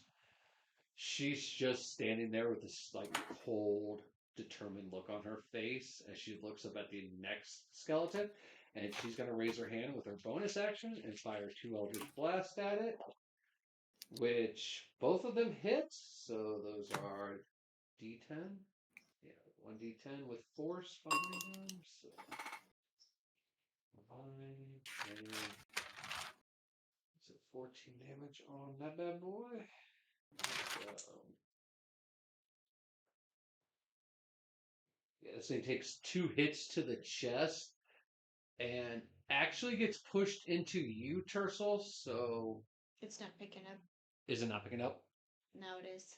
Okay. It was breaking up. Yeah, 14 points pushes the creature into you, Tercel. Roll a dexterity save to see if you step out of the way. 15. Yeah. So you sidestep behind Hannibal there, and this creature falls to the ground prone as it trips. You kind of like stick your foot out as it's falling and trip it. So if you want to move Tercel over one and put So him at as prone. Tercel kind of steps out of the way, looks over to Evie and goes, "Nobody likes to show off." No, that one's prone. So lay the monster prone because yeah, it goes prone. All right. So then it is Sarah's turn.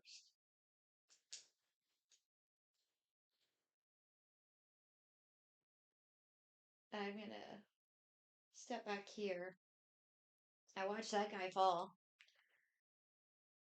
I see the other guy's dead. And I'm just looking around because I know of all the noise that the last one made. So I'm just looking to see if it got the attention of others. At the moment, you don't. Well, roll a perception check. 8. 8. Yeah, at the moment, you definitely don't see anything or hear anything. So I'm just gonna hold. All right. I've got a crossbow bolt ready. Waiting for anything to come. Okay. All right. So after Sarah, it's Tercel's turn. You just gonna boot stomp him? How bad's he looking? Is it boot stomp worthy, or do I need to swing my glow stick at He's him? beat up, but he's not out. Yeah, we're gonna keep this simple. I'm gonna swing a mace and see if I can drive his face into the fucking We're dirt. All right. gonna This is Gallagher advantage his because he head. is both prone and you have an ally next to you. So We're gonna Gallagher his head. Yeah, exactly. A lot of dice to roll. Thank God for advantage because that was a nat 1. So 18 plus a lot. So definitely that hits. hits. He's getting 8 points of bludgeoning, 1 point of piercing, and 8 radiant. So 17. Yeah, you basically Gallagher him, just busts him right open, crumples to the ground. Or he's already like the armor caves in, his bones all just he's just dead. Who do we Perception have? check as you look at the map. 18 plus 4 for 22. Okay, so Let's see. Tabloid killed. Not the Tercel killed this one. well, yeah, they're all dead on the map, right? Tercel killed that one.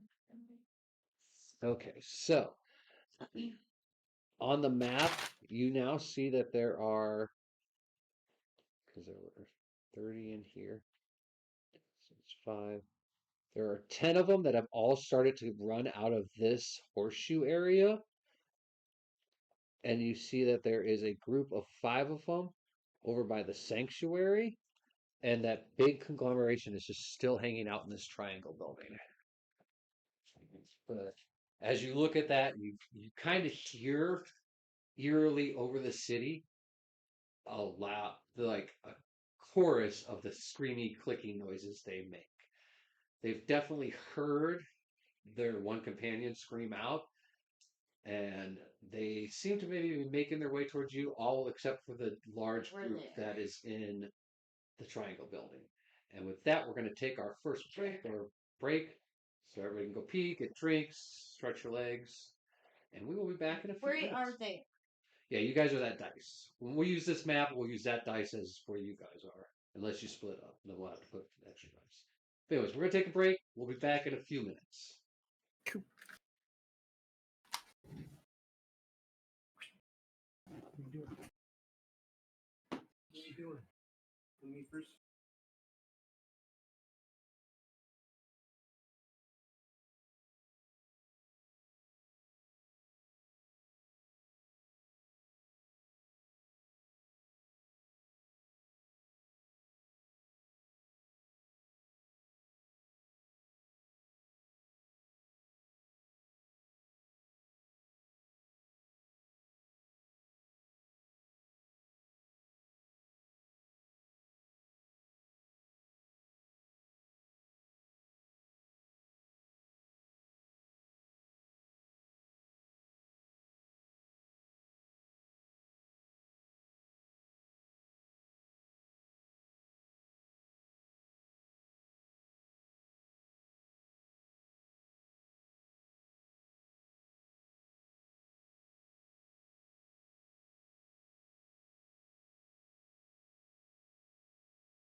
We'll see how that works. All right, we're back, and as you guys see, a large monster has broken through the city.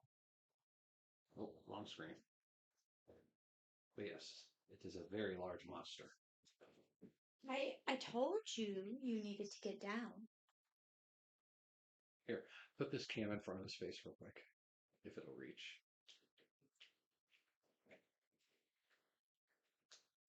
Just leave it there for a minute. Can you get my finger out of it?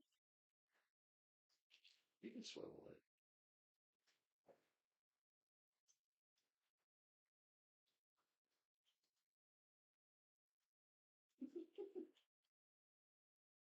Since we're on break, I'll just go ahead and talk over. You guys get Bruce cam. Bruce, you are on national interwebs right now. The wisdom of the Bruce. He's just gonna take a nap. The tough life of the Bruce cat. Oh, I'm gonna snip it. There you go. Giving kisses to the world. The world needs kisses from a panther.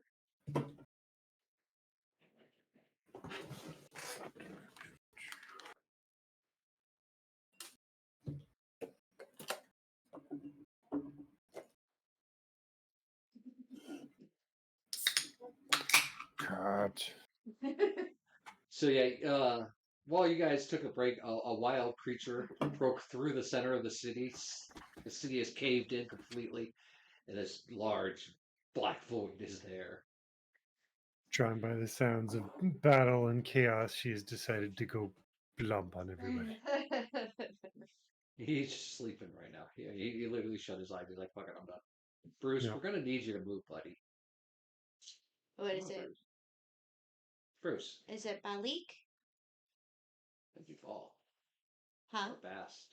Bass. Yes. He says you called me by my name.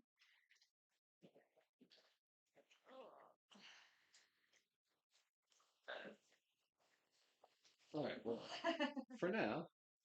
Hello, Dee. Hi, Dee. It's a void kitty. Yeah, I was sitting there smoking. She's like, "Oh, they're back." I was like, "Oh shit, I Oh, gotta you go." didn't have to hurry. It's not like I'm running. It was just like Can you I move, was sitting there sir? zoning out. No, we came back into the wild Bruce attack, so Hmm. he's really fighting that urge to bite you. No, he was enjoying the pets. He was like, oh, Yeah, but when he enjoys the pets, he gets that urge to bite. this is true. Bruce, we're gonna need you to get off the table, bud. I know you're being cute. You're making air biscuits with your murder mittens. Can you make it, Mama? She's getting large and in charge. Come on, Bruce. Come on. Upsy daisies. Go, go. I know. She attracts this. We should have done the map. All right, so slide the map back over into that area. I'll just leave those squares because a lot of the city's just a square. So, Yeah, but all right, so yeah, like I said, there are. Looking at the map after that battle, you guys see that where the next large groups are. You do see that there's a group coming around the oasis towards you now. They'll be coming up behind you guys. And there's another group headed down from the horseshoe-looking building towards the oasis. I'm saying we go towards the 5. There was only one entrance to the Oasis, and it was on the north side of the wall. Yes. IRC. Yeah. Yes, that's where the oasis is. The thing that Tersel's worried about is if we have 10 coming from one end of that thing, and by the time we get there, the 5 will be coming up that street. We might That's get. why I'm saying try and get these 5 first. Yeah. Terzel's saying, what about the 10 that are coming the other way? I don't. Everybody's gonna I don't want to get. flanked. Right. I don't want to get pinchered. Can And we go here? Attack that. it's either that and keep or an eye on that. we go up to the sanctuary wall and then curl around to get on the backside of the 10. At least we'd have everything in front of us instead of the potential for You want to go go north, like go back the way we up. this? No, No, north. north Look at north yeah. is This? There's yeah, literally a that compass on way the and map. that way make a right towards the horseshoe, yep, and then come back behind the 10 and hope for flanking Okay. or something. You're the military guy. I'm going to follow That your direction. that's what Tercel's saying. Like if So you're the saying potential for us to move go forward and go get north, then east, and then hope to come back around them. yep, Okay. All right. As these guys shamble this way. right. Maybe they'll get disinterested and leave until we start another screamer, and then we're in Okay. trouble. But You're the military guy. I'm going to follow your direction. Okay. I'll say you guys. I'll start running up towards the sanctuary wall. The noise is getting louder. Looking down at the map, the 5 group has turned the corner there of the sanctuary. Oh, you used a pen. Just draw arrow. Yeah, they went around that way now. So they're around that. And that 10 group is also turned and they're on the front wall of Sanctuary there. Or of the Oasis, sorry. So you guys make your way across the front wall of the Sanctuary there. You do see that ahead of you, that last building there has caved in, so it's kind of merged down by the wall of the Sanctuary. No, the next one up. Next one up. No, this way. There you go. There's a cave in there, so you guys would have to dip down into that little area. So we'll have to come through here. Yeah. Okay. because I mean, there's been a couple times these things have climbed on. Or were they on top of the buildings, or were they Oh no, agile these enough are to all jump on the and stuff? street right now. They're running on the street. So they're not good enough to like jump on top of a building and They could. From your knowledge of them, they could. Mhm. You're not sure. You haven't actually looked at these ones to see if, like, maybe physically they're too fucked to do it, knowing that the storms have damaged them enough. So you're not 100% sure whether or not these ones are going to start climbing up and trying to ambush down, or if they're going to just continue the street run.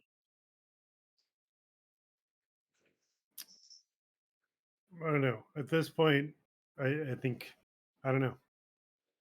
I think we've evaded a pincher attack, but fighting in these buildings might get ugly if they can get above us. Right. So are we going to continue going down this way? That's kind of what I'm thinking. At 'Cause least it'd they're be open already enough that coming we this could way, get so we'll 2 be or 3 behind 'em. abreast. So, Hey, yeah. You are creepy as shit. What? who played creepy as shit?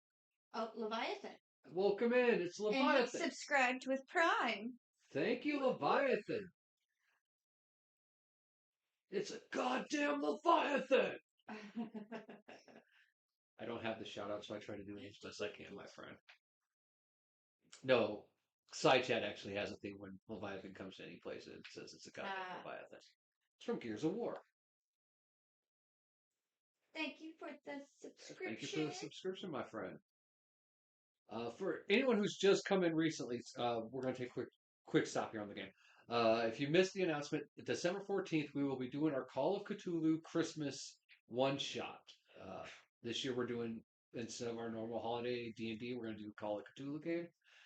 If you want to join us as a player, we have at least 3, possibly more, open spots.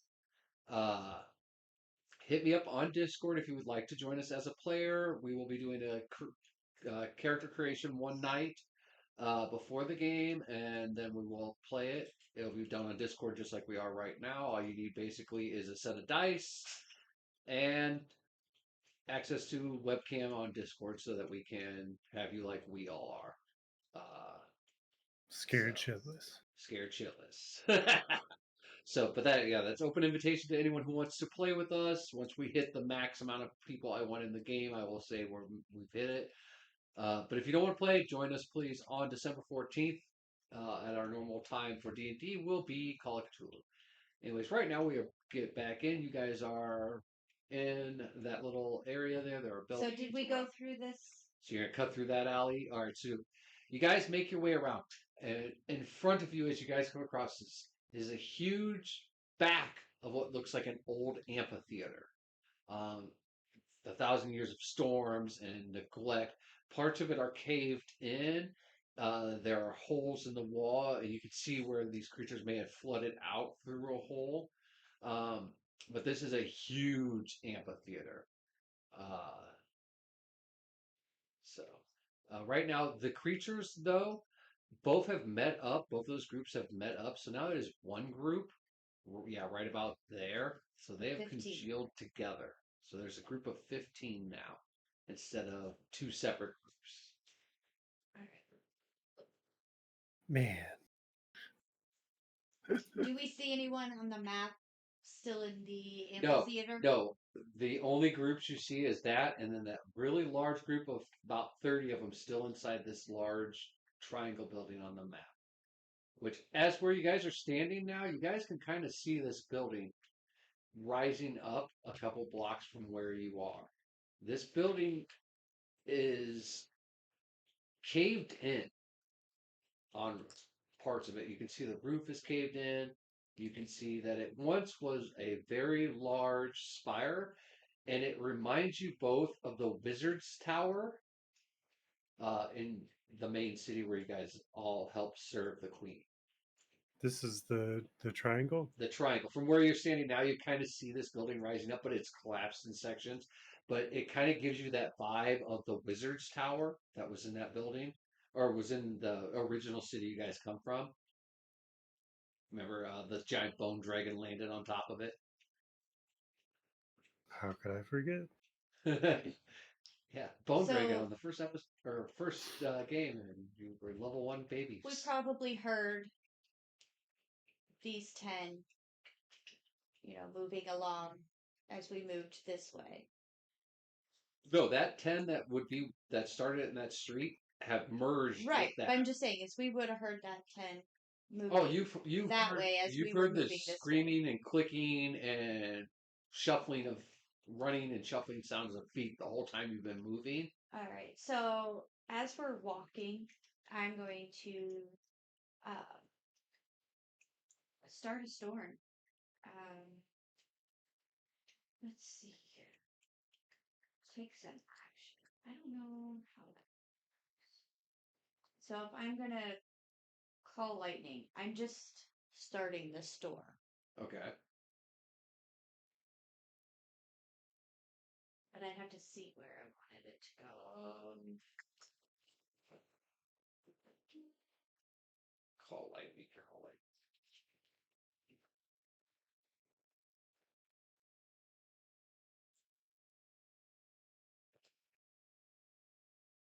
Mainly, I wanted to prepare this storm.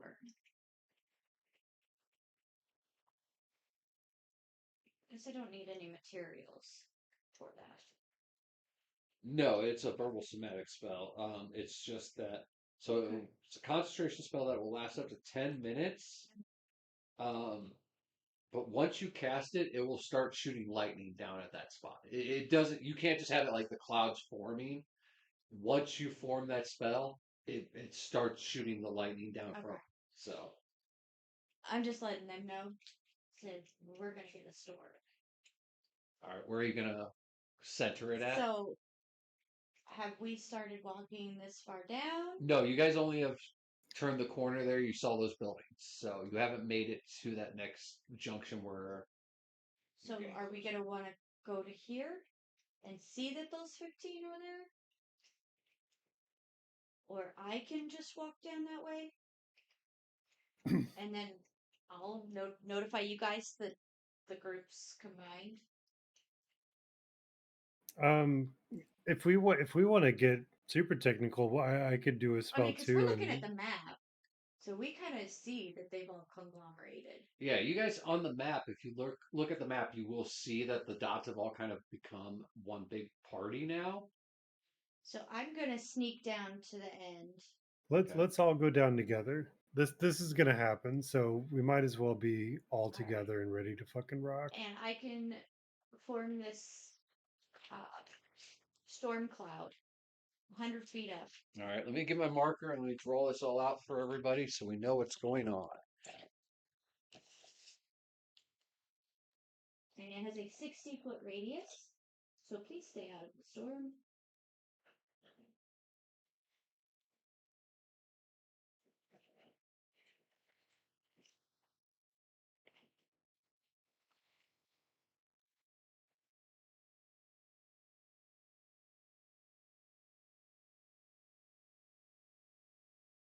And I will cast this at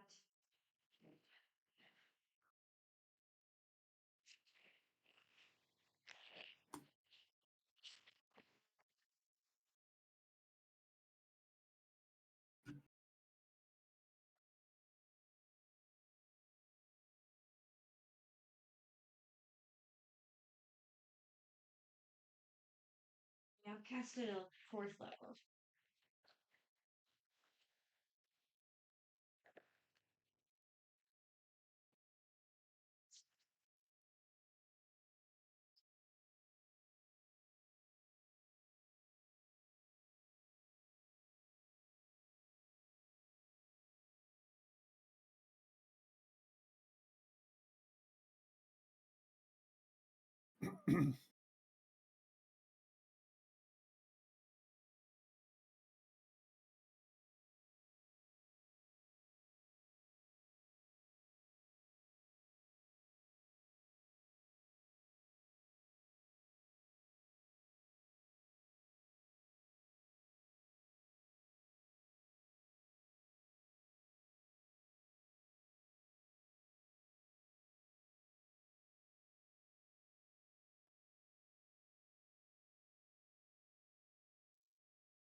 The gang's all here.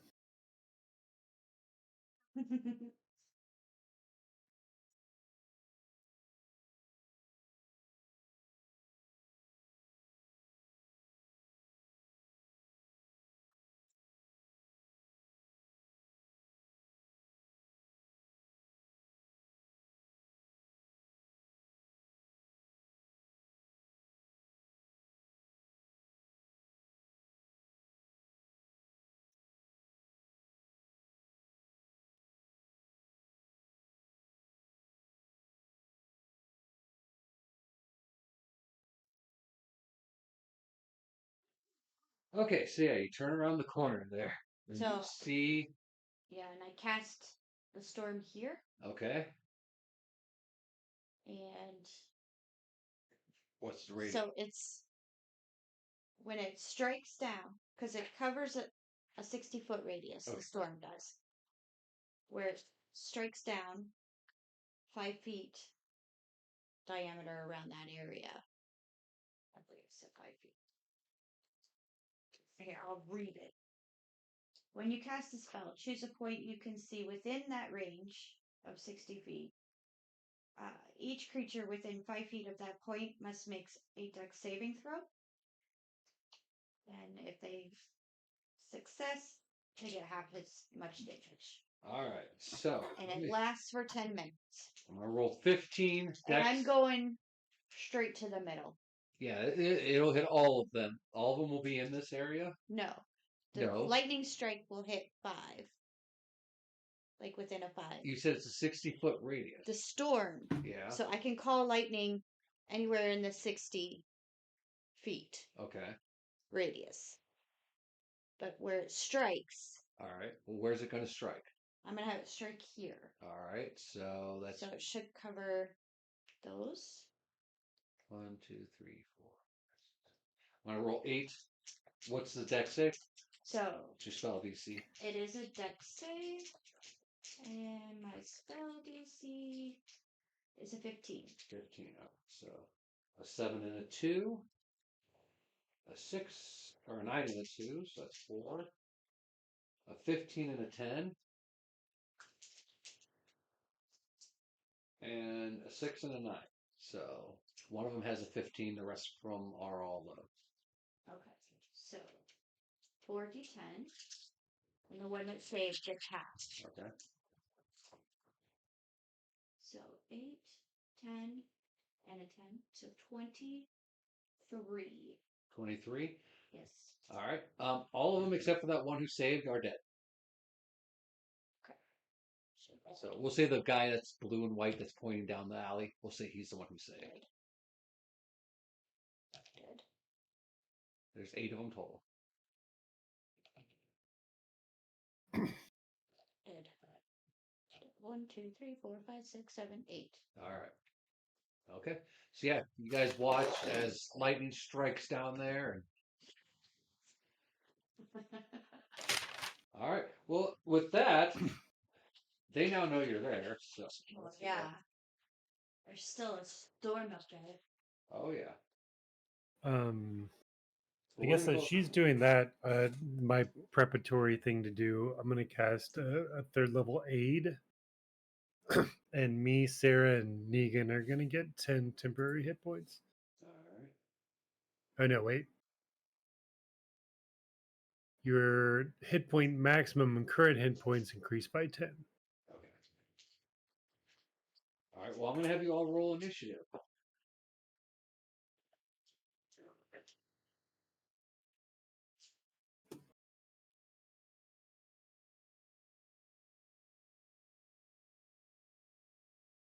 Sarah got 21. Negan got 15.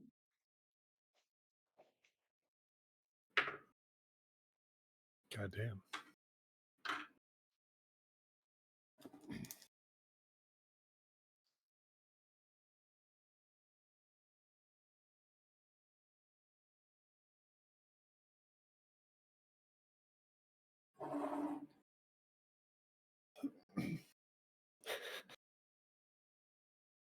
Waiting on you, Tercel. Oh, sorry. I was waiting for you to call out names. I got an 8.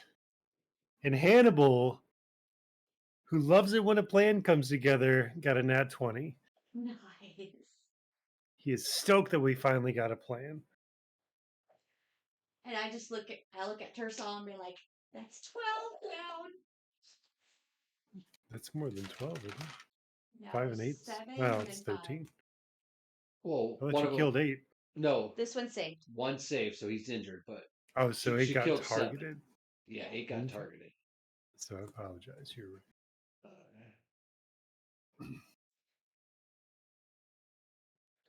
All right. Evelyn goes first. She's going to move here. And she's going to fire 2 Eldritch Blasts down at the guy who got injured. She hits with one of them, misses with the other. And he's dead. This Dude. one? Yeah. He had 1 hit point. She just hit him for 2 with that Eldritch Blast. All right. So that's her move. Excuse me. That's your turn, Sarah. My turn, or? Yeah. How many? I'm just counting how many zombies. There's 7 left. I'm giving them all their hit points so we know which ones. They're all going to move at the same time. Okay. Well, my storm is still up. And I'm going to move forward here. And I'm going to call it here. Hold on.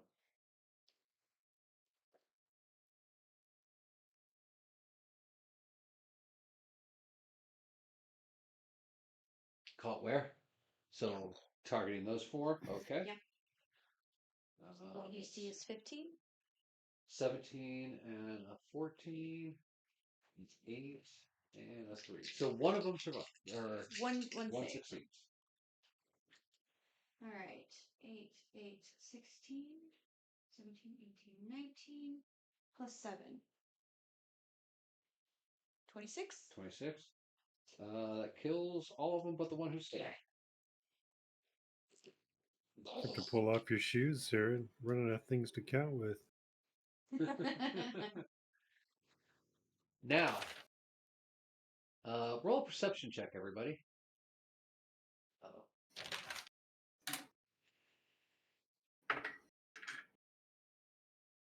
23. 16 for me, and Doggo is like. Okay. Oh. So, as you all have moved a little closer towards that Wizard's Tower area, or what we're going to call Wizard's Tower, and started shooting lightning and thunder down there, suddenly you guys feel the earth kind of tremble. And as you all kind of look behind you, because you start hearing this cracking as the last bit of one of the walls starts to fall in this tower, that mass of 30 that have been in that tower have had 1,000 years crammed together. Their dry, leathery flesh connected, sharp, daggery, icy, glass looking bones sticking out of it. This conglomeration of one massive structure of bodies together, screaming out. Punches through the wall. Evelyn, Tercel, Doggo, and Hannibal all make a dex save as structure starts falling and rocks and stuff are crumbling.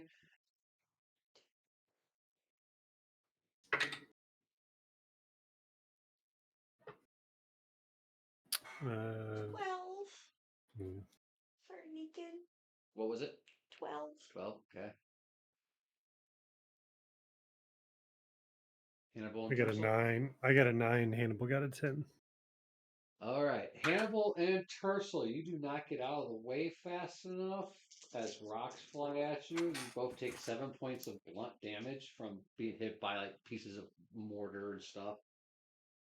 This creature, it has the mouth of 30 different zombies in it, and they all open and release that loud, clicky scream that the other ones do. It's one big conglomeration of them together, and it's clawed its way through this building.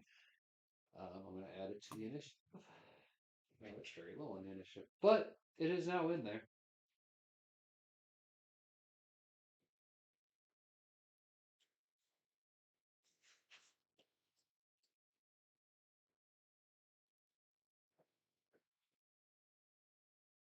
All right. Okay. And at this point, it is Hannibal's turn. So much for plans coming together, Hannibal.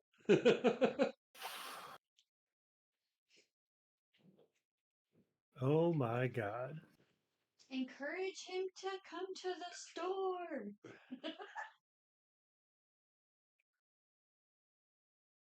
Yeah, I think he's enough of a militant that he would be like, I'm not gonna rush headlong into the fucking death beast. The oasis is around the corner. That's kind of something we'd thought about already. So he's going to do that. He's going to, if he can get close to Sarah, that would be cool. Otherwise, he's going to go as far into No, that you give it back one. alley. 10, 20, 25, 30. Okay, yeah. Did we give him any kind of ranged weapon at all? No. Just sword. Okay. Well, then he's going to prepare an action. If anything gets within a swing's reach of him, he's going to do that. All right, sounds good. All right, so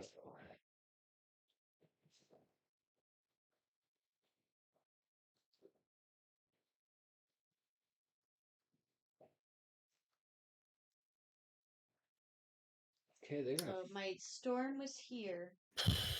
So it's No, you still. moved your storm over to here. I didn't move the storm. Okay. Anything in the 60-foot radius, I can strike lightning down.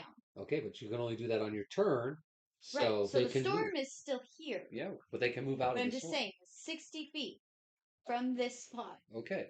Well, they are moving into the alley next to you, so if you shoot it at them now, you're gonna have to take it too. If I strike it that Yeah. spot. I'm just But saying. anyways, Anyone within that 60 radius They're is all still still moving into the alley to attack you. So splitting. the one that's right next to you is going to attack. 18, It does hit. huh? It does hit. It hits. All right. For 8 points of damage, and you have to roll both a Constitution save and a Concentration. How much was it? 8. And it was a concentration. So 7.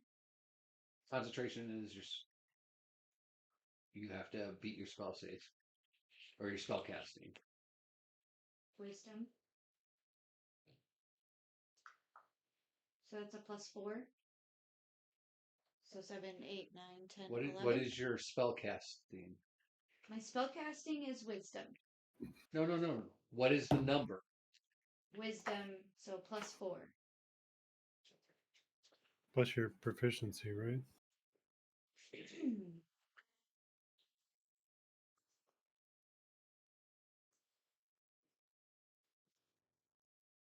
My spell attack bonus is 7.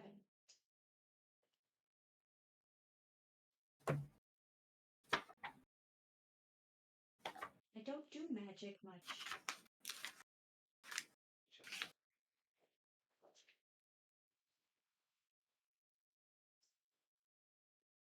And I don't show that that's a concentration. It says right on here it's concentration Okay. spell. Whenever you take damage while concentrating a spell, make a Constitution saving throw to maintain your So it would concentration. be DC constitution.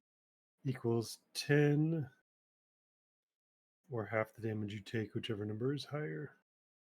So,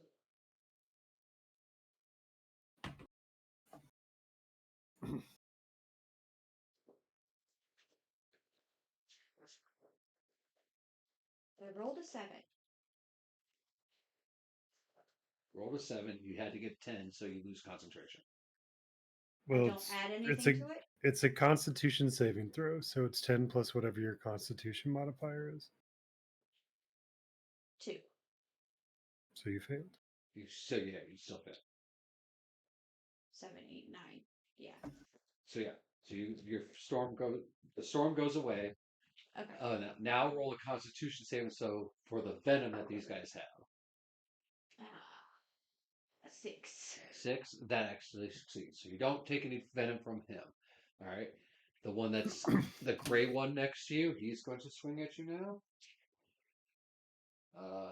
14. That is the same as my armor. Okay, so it hits. For 4 points of damage, and again, Constitution saving throw.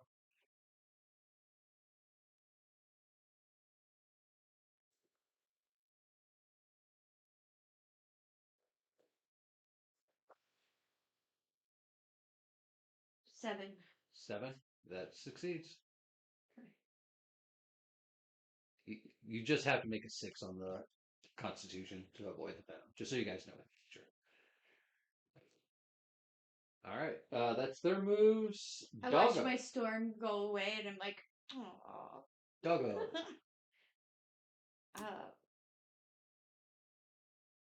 He is going to follow. And he's going to bite. All right.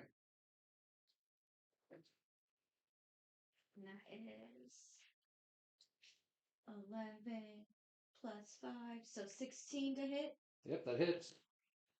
2d6 plus 3. 8, 9, 10, 11. 11 points of bite. Does he have to do a constitution? Yes, because he's biting. So that's 7 plus 3. So 10. Yep, I told you it's just a 6. So. All right, Tercel. I don't wanna.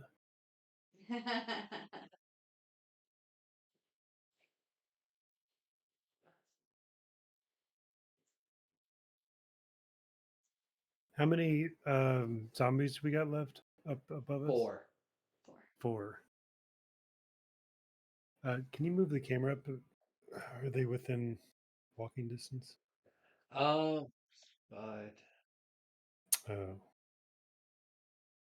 the problem is you'd be able to make it up behind either Hannibal or Doggo, which is within your movement, but you can't get in range for a physical swing because you guys have kind of crowded the alleyway.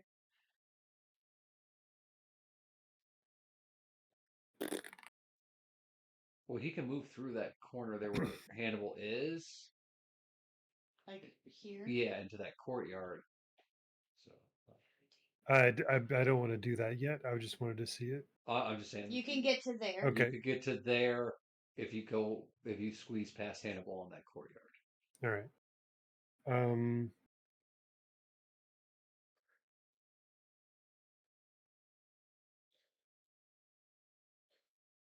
Okay. Fluffy. Even So seeing this giant fucking megalo zombie demon thing pop out of what was left of the wizard's tower, um, trying not to admit that he just shit himself.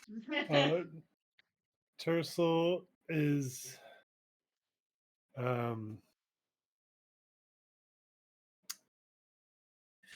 gonna point his mace at the giant guy, and I'm gonna attempt to banish it. right? Um, Gonna see banishment. target must succeed on a charisma saving throw at 16. I might have to go grab my thing here to see if this thing has charisma. Because I actually have the stats for this creature.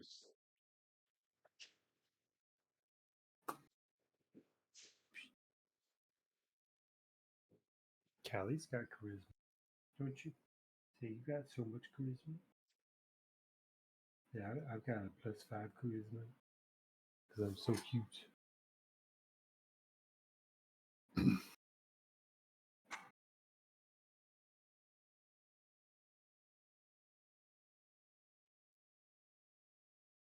This thing actually has charisma.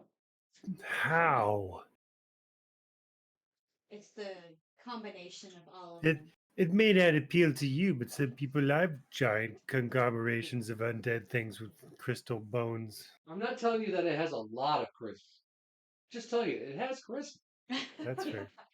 It's a combination of All right, so what is it? What do I got to beat? 16. It does not. Okay. So yeah, it is banished to another plane of existence for 1 minute, and it's a concentration spell. All right. So Uh, we'll say you blip it out for Yeah. the next minute. We'll just leave it on the board. Yeah. so having done that, I'm going to kind of that's Evelyn in Yeah, front Evelyn's of right me. there in front of you.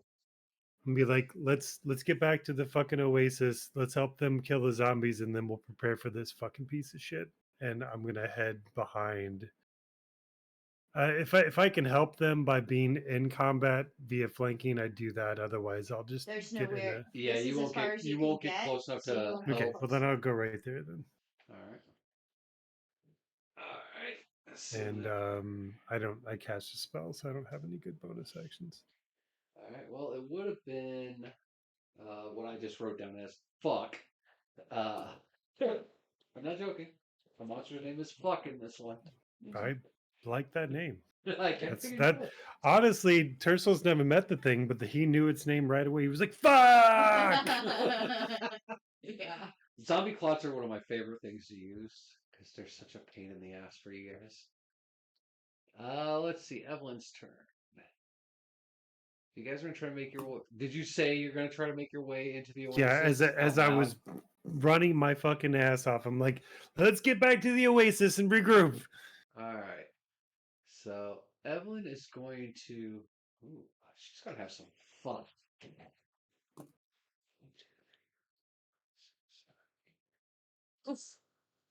Right behind this guy. She's going to swing with her sword. Natural 20. So she's going to obliterate some motherfucker. 11, 13, 23, 33.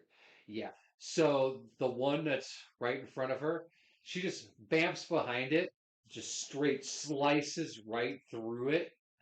The bright light comes out. You, Doggo, and Hannibal are all within the range. Tercel actually would be too. So you guys all get advantage on attack and saving throws for the next minute because of the thing. She is then going with her bonus action, the one that's right off to her corner and the one that's right in front of Doggo. She's going to unleash Eldritch Blast on them. She misses the one in front of Doggo, but hits the one in the right next to her, right in the back. 10. It slams it into the wall. And so it takes a total of 14 damage from that. It's still up, but it is definitely injured. Is she moving at all? She's going to stay right there. So then it's your turn, Sarah. All right. I am going to use the sickle All right. and attack this one. Okay. Now I'm going to attack this one Okay. next to Doggo.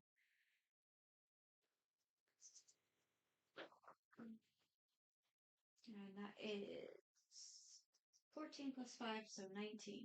19 hits. All right, 2d6. A d4. Now let's see, they're going to be really good or really bad. So 9 of slashing, 1 of whatever that other. And you killed him. It was, you either could roll very good or very bad on that to eliminate him. All right, so he is dead. And then I am going to move forward here All right. so that I'm not blocking access. Okay. All right. Well, it's the zombie's turn. So the one that, the green one in front of you, Mm-hmm. he's going to attack you. Dirty 20. Well, of course that hits.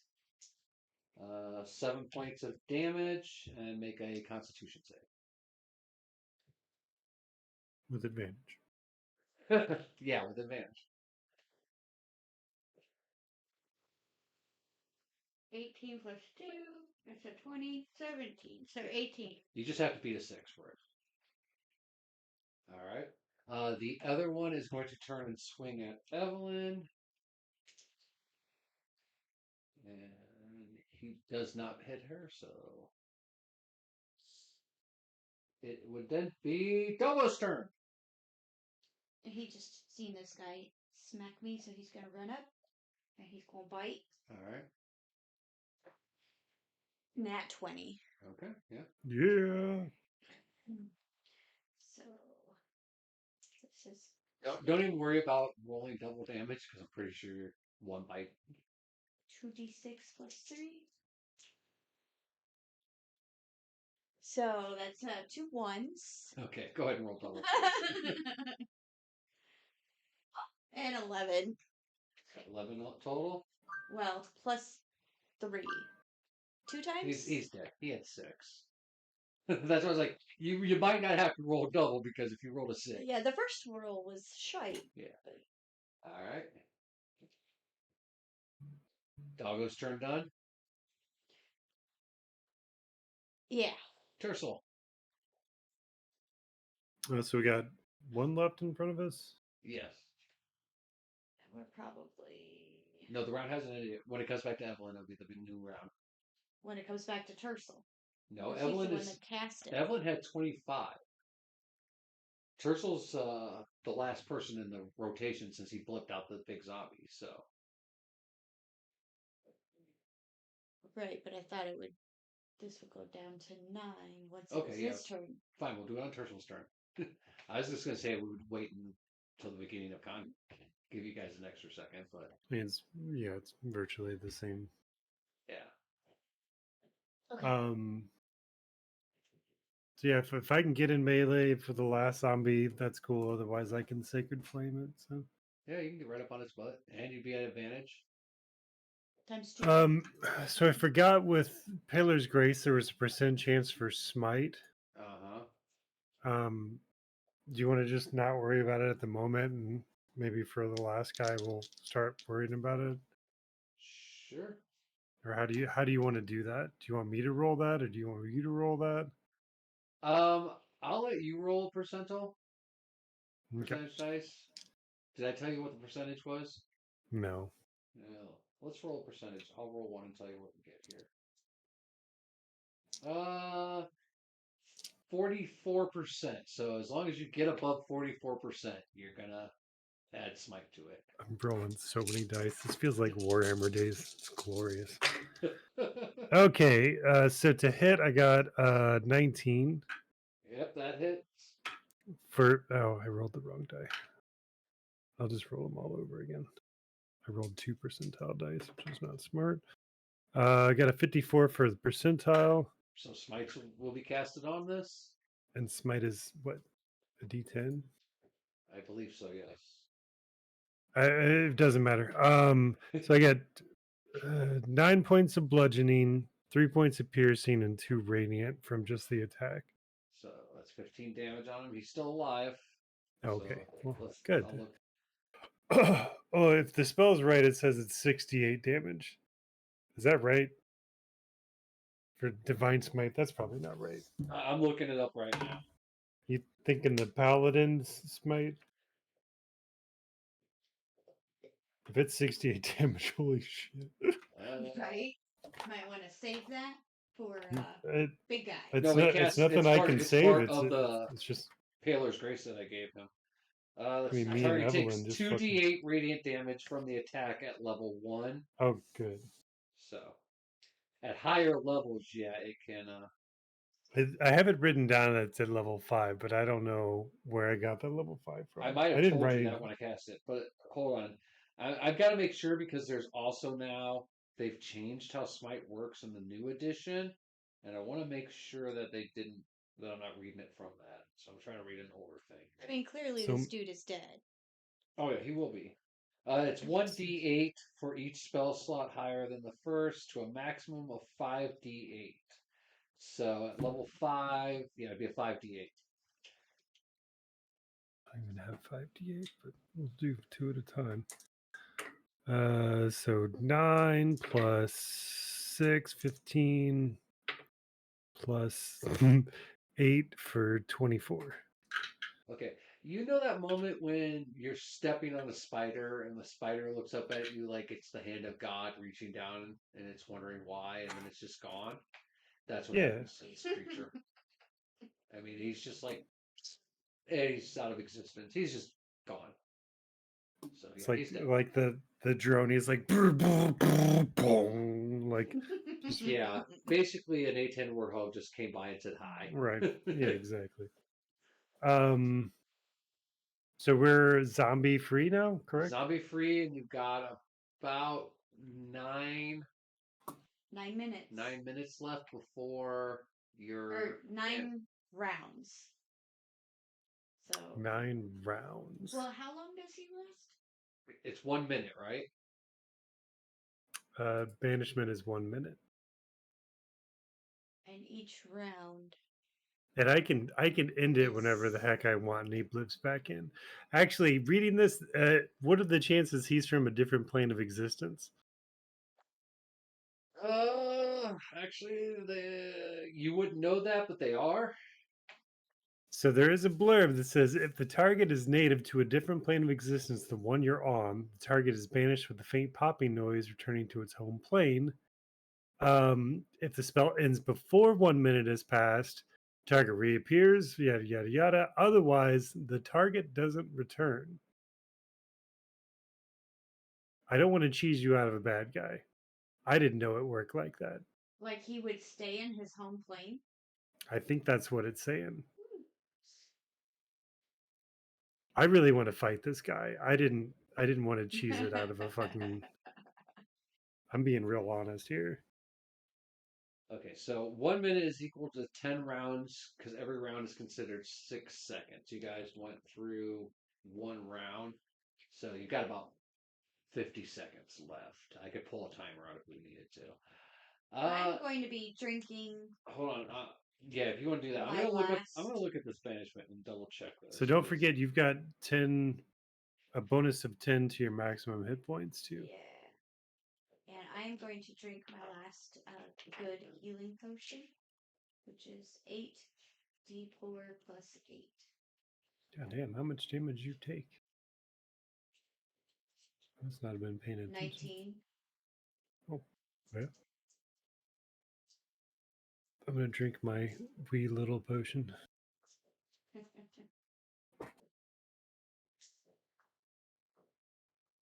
Actually,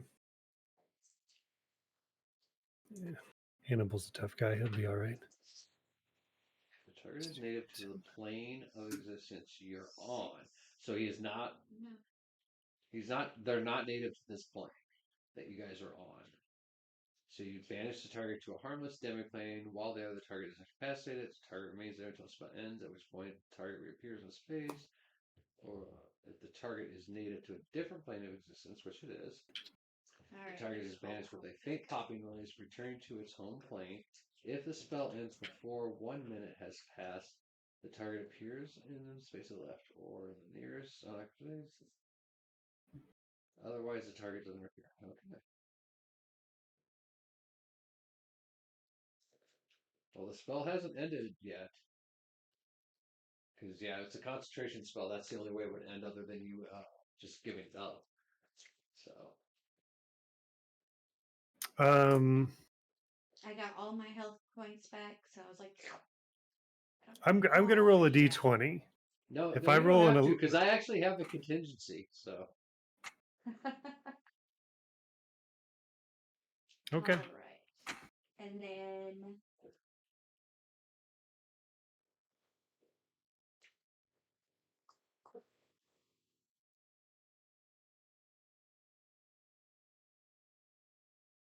Oh, I do have another health pot. To the side note, you guys do remember if you guys get into the oasis, you can heal in there. I already drank the potion. I know, I'm trying to just say it's that way you don't drink your potions, but you know.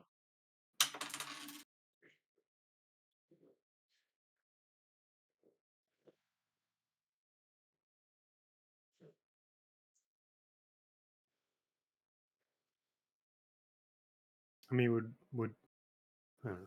This feels so anticlimactic. I can. Don't worry, I've already come up with a climatic anti cheat system here.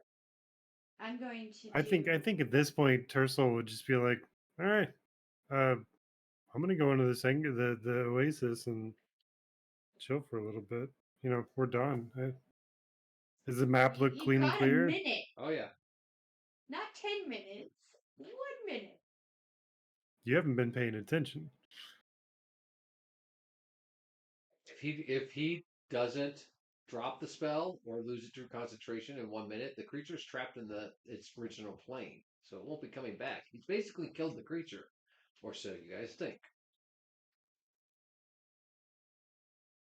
As far as Tercel knows, day's done. He's gonna step into the oasis and take a seat and be like, "Holy shit, All right, so Tercel that went turns. really, really well." Tercel turns. There's the wall with all the holy symbols and the slotted iron grates. He puts his hand up on Paler's symbol, and it opens. He wanders in there wearily. Are y'all following him? Sure. All right, so yeah, so you all go in there. And the I'll gates- beckon Hannibal in and start a little triage on the damage that he took. Does Oh yeah, Evelyn's Evelyn following. follow? Evelyn's following you guys in. Okay. All right. So as you guys go in, and the minute passes, the creature hasn't come back. The gates are closing behind you. You can see through the slots in the gates. This green mist starts to pour out of the ground. And in your head, you all hear the cackling of the lich Mm. fill your head. And the ground starts to tremor.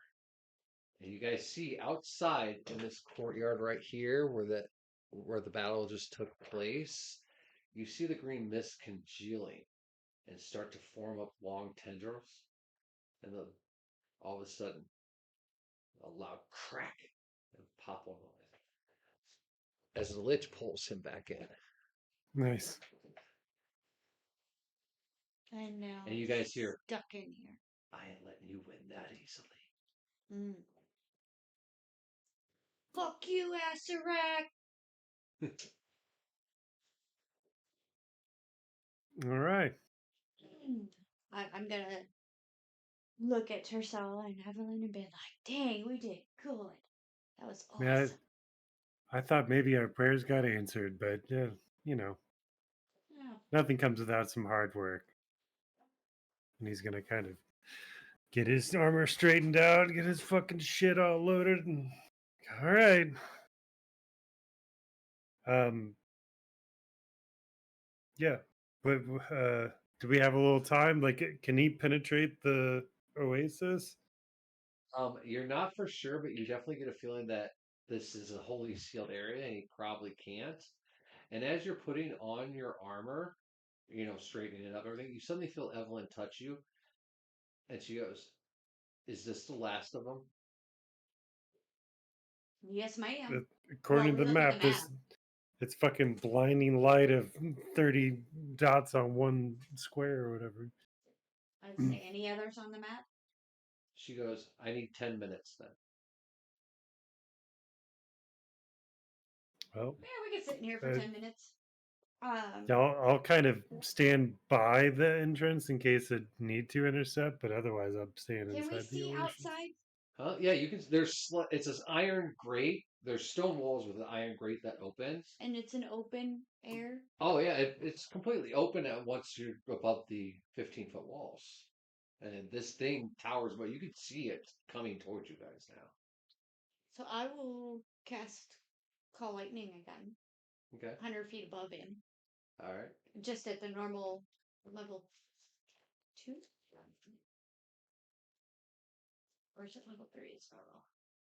That's the wrong one. So it's at a level 3. Yeah.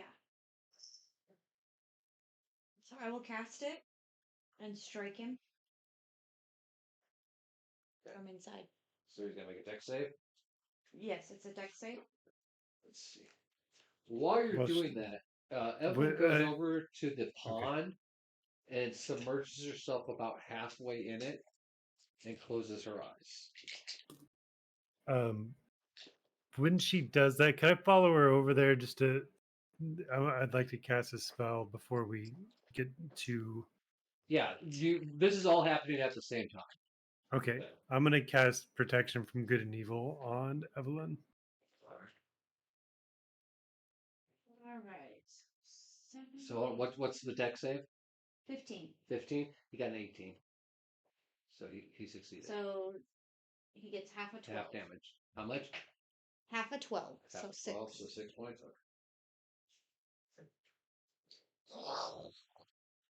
You watch as your lightning bolt strikes it, and the bone that's already kind of glass from all the sand almost conducts it into it and sparkles a little. Don't really seem to do much damage to it. It's good ground path. Turns out zombie bones. Excellent ground for all you future builders. All right. And then, because it's up for 10, I'll just continue striking him. Okay. Well, I'm actually going to have you guys all roll initiative right now. Okay. Evelyn will not because she has got to drop or she's got to concentrate. Doggo got a nat 20. So it's 22. And I'm at 21 again. I rolled an 18. Chisel? 19 for me, 9 for Hannibal.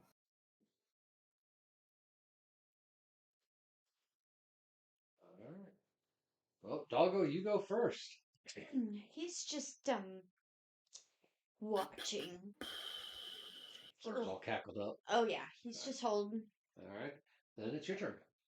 All right, another strike. All right.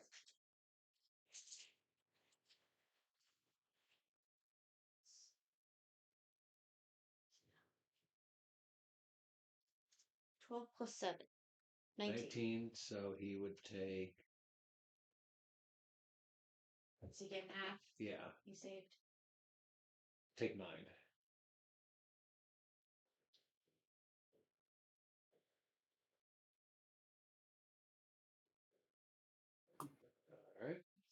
All right. Tercel. So leaving Evelyn's aside. Oh wait, Yeah, I'll put Evelyn. is that a concentration? She's spell? in the pond. It is not. You were standing next to her. Yeah, I'll Douglas was join you doing- guys kind of on the front line, and I'm gonna bring my mace to my forehead, cast start chanting, cast Guardian of Faith. All right. It makes a glowy shield and mace boy somewhere outside of the oasis between us and the fuck. Okay, I will say there's probably one little 5-foot square right about here at this point. Cool. And so then any hostile creature that moves into that space, I'm assuming when he ports in it counts, must make a dex saving throw. All right. What's your spell DC? 16. 16. I'll write down yours. 16. What was yours, dear? 15. 15. All right. That way I don't have to keep asking you guys every time. Because you both need dexes. All right. Is that the end of your turn? Yeah, did he make his dex save? Oh, he's not in that range yet. He's not within 10 feet of that? No. His hand is. Yeah, we'll go ahead and do it. See, if not, it's a 30-foot range. I can put him just about anywhere I want. I was just saying to put him in. I think there's that one square there would be about the one spot he could be in. But let's see, 22 for his dex save. Okay, so he's going to take half of 20 for... So he's going to take 10 radiant. All right. When that happens, you start hearing like that screamy, clicky noise even louder and louder coming from it. That'll be my turn. All right. It's its turn now. It is going to smash its fist into Fuck smash! Because it's 2 attacks. First attack's going to be at the wall of the oasis. It definitely hits, but wall holds up. But you guys do see like a magical protection, like shimmer when he hits it. But as he does, it kind of ripples out like almost like a lightning bolt out all the way across the dome of the oasis. His next hit though is going to be the building next to him. So he punches that and shatters it. There's now a bunch of rubble and stuff on the ground. So Which one? this one? Yeah, right there. So there's rubble on the ground over there. And that's it for his turn, and it's Hannibal's turn. Yeah, Hannibal's gonna prep if anything gets close enough to swing at without him leaving the oasis, he will do so. So he's holding? Yep. An attack. All right. So it goes back up to Doggo. He's just continuing to hold. All right. Then it's your turn. All right, another strike. All right. And that is 17. 21 points. Yeah, he saved with a nat 20. Not even adding his attacks on there. So 10 points. 10 points.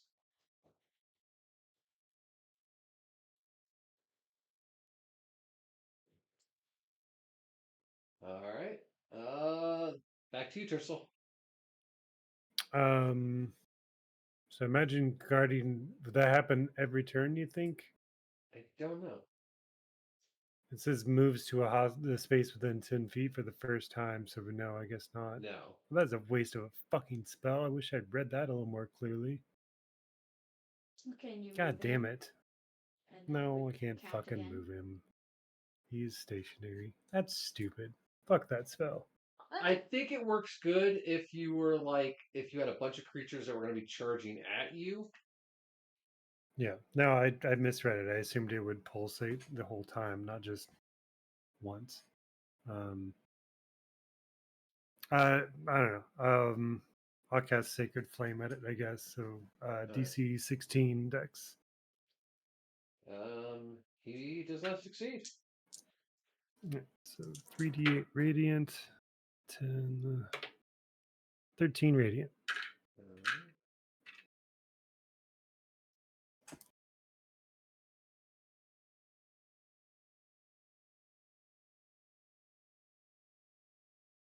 Alright. All right. It's its turn. It is going to reach down and grab some of that rubble and throw it at the wall. So it'll be like three different things striking it.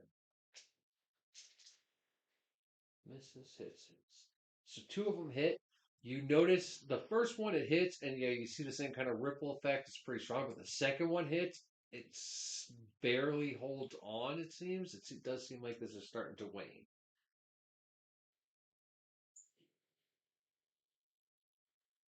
We're going to need to kill him fast.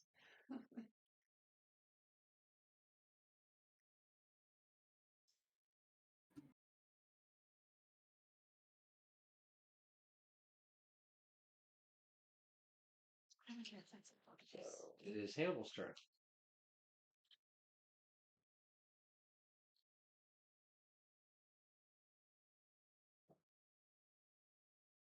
Sorry. Yeah, he's going to hold his action. All right. Then it's Doggo's turn. He's still gonna hold. All right. Then it's Sarah's turn.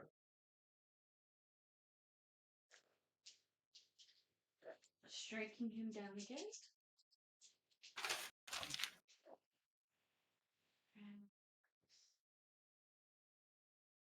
17.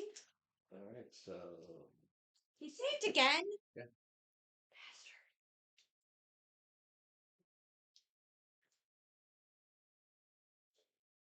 and again, you notice that when it hits, the lightning kind of makes the bone shimmer and sparkle a little bit.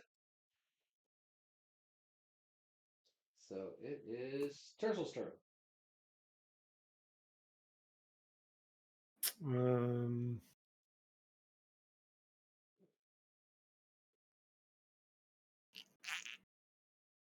How many minutes of on our 10-minute counter? 3. 3. Well, hell.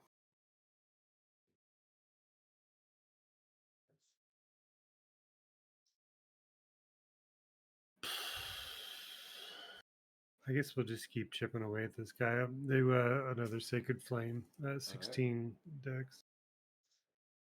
And he succeeds.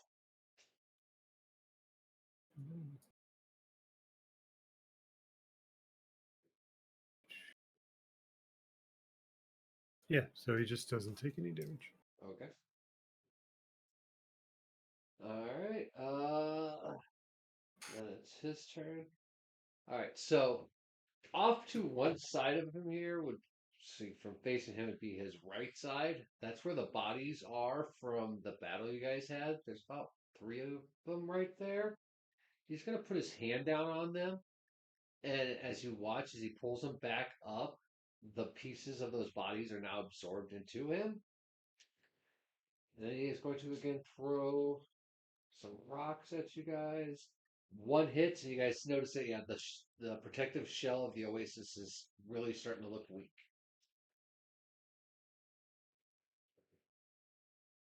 When he absorbed the dead things, I'm assuming he started to look a little more pristine.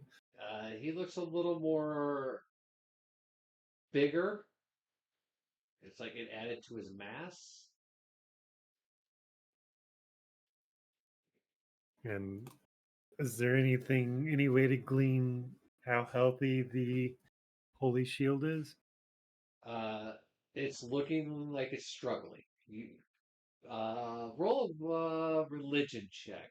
I'd say you with advantage because you're a cleric.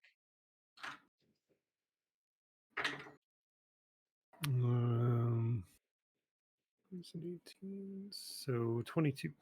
22. Yeah, you definitely get the feeling that spells like these don't last under a constant barrage, and this one probably not going to last too much longer. Okay. And I will voice that to everybody around me. Like, guys, we get ready. This shit's going down. So it is Hannibal's turn. I assume he's just going to hold action still. Oh yeah. Okay, so that's been 4 minutes now. Doggo. Holding his turn. All He right. might back up though Okay. to where the pond is. All right. So he's on the outskirts of the pond Huh? because she's in the pond. I'm saying he's on the outside of the Yeah. pond. He's not in the water. All right. Taking Tersal's, you know, what he was saying. He want to kind of get away from the wall. Yeah. All right. So then it'll be your turn. All right. I'm pissed off. I draw my crossbow. I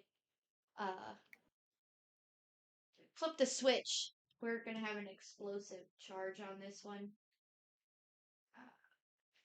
So to hit,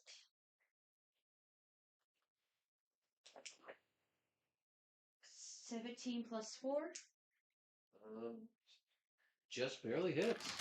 Okay, so that is 1d8 piercing, and it's don't add anything to it. It's piercing then explosive damage. Okay, so 8 piercing and 3 explosive. So 11 total.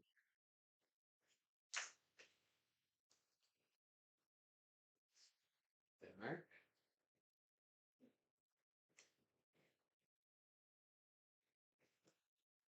All right. And then Tercel. I will also Oh. back up. All right. Tercel's turn.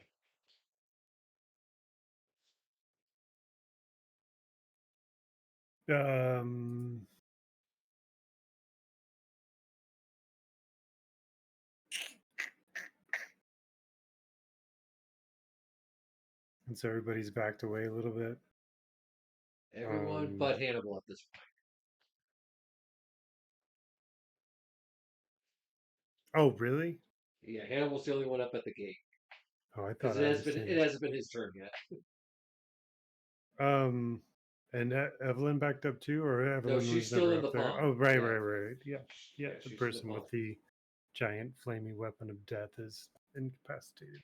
I'm going to join Hannibal in the front ranks. But I want to be 10 feet behind the Guardian of Faith. Okay. So 2 squares away. Yeah, right behind Hannibal then. So if I'm reading the wording of Guardian, it's if something moves within a range of 10 feet of it. So I think if this thing moves in, he'll have to make another save against the Guardian of Faith. So he hasn't moved at all other than to reach down and grab I know things off the ground. So my plan is if I can get far enough away that he has to move, Guardian of Faith will get another shot. Right, so then I don't feel like I wasted a 4th level spot on 10 fucking HP. All right. Well, it's Huck's turn if you're done. I haven't done anything yet. Oh, okay. Sorry. I was still planning. Concentration's on Evelyn, so I can't do any concentration. I do a guiding bolt. How long does the next attack roll?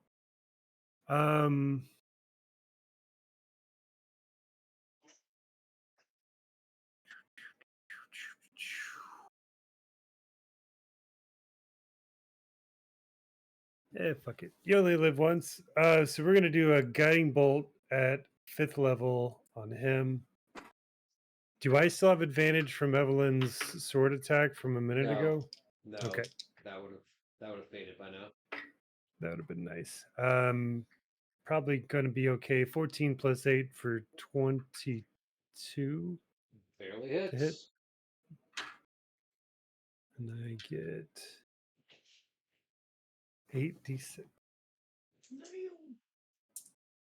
Yeah, it's the equivalent of fireball. Where are you going? I see a lot of sixes. 10, 8, 20, 23, 29, 31 points of radiant damage. And the next attack on it is made with advantage. Okay. Now you done? Yes, sir. All right. He is going to punch the wall twice, hitting it both times. You do notice that the second hit, the wall in front of him shatters. The spell is over. That's been protecting it. So, Hannibal. All right.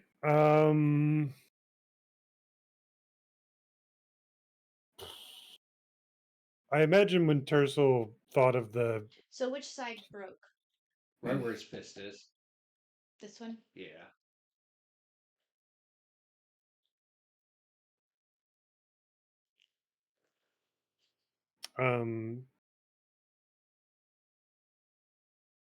Hannibal's gonna stay where he is and readies his attack, but he's real serious about it this time. All right, so that's the end of the fifth. So that means 5 minutes has gone down. As that wall crumbles and Hannibal stands his ground, looking very determined, all of a sudden you guys feel this radiant pulse come from the pond. All of you gain 5 hit points. We gain? Yeah, so like if you've been injured, you're healed 5, but if you're maxed, you're maxed. Anyways, and you guys notice that where the desert and the wall and the oasis now meet, the oasis is spreading outwards.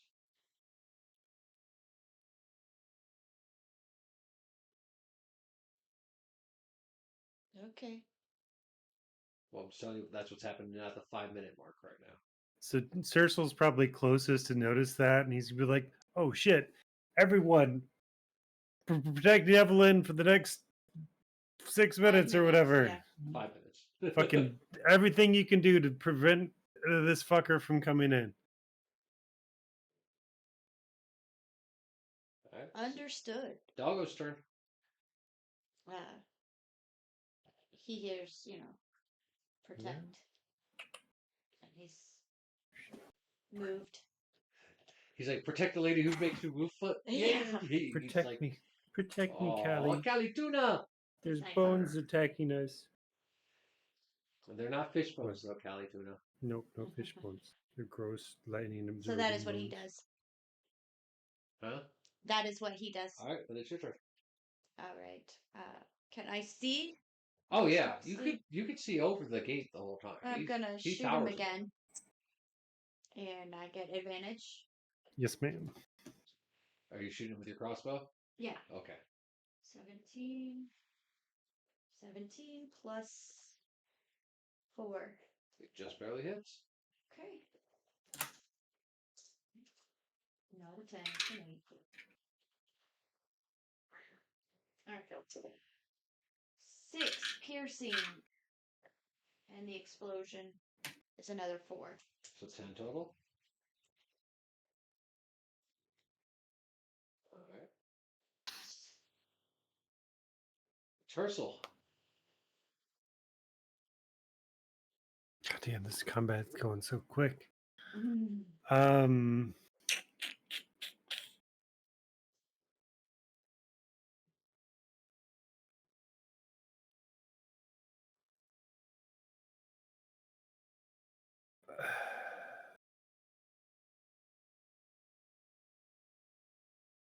Do you have spiritual weapon? I do. She's just recently started to like spiritual weapon. I like it. It's such. I don't know. I like it. Not that much though. But I'd like to maintain concentration on protection, good and evil on Evie. Sure. So Yeah. I might end up actually using spiritual weapon because I was gonna do spiritual guardians, but that ain't gonna happen because I'd have to concentrate on her. This is true.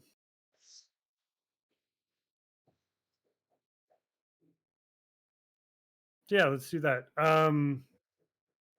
So to make sure I've got the understanding, if and when this thing wants to come in, he's gonna have to go through the wall that he broke down. So go slightly left and around. No, Or he's just gonna continue battering it. no, he doesn't even have to do that. He is tall enough to step, like climb over it. The wall being broken was just showing you that the protection spell has shattered. Okay. So that's all that was showing you guys that he can So now just kind of climb, like King Kong himself over it. it'd be safe to assume he's just beelining it straight for whoever he wants to attack. It could be safe to assume that, yes. Okay. Then I am going to cast a Sacred Flame at him, so he needs a DC 16 Dexterity save. 17, so he makes it. You cut out 17. 17. Okay, so that missed because this thing is apparently charismatic and very dexterous. Of course, because shambling undead things usually are.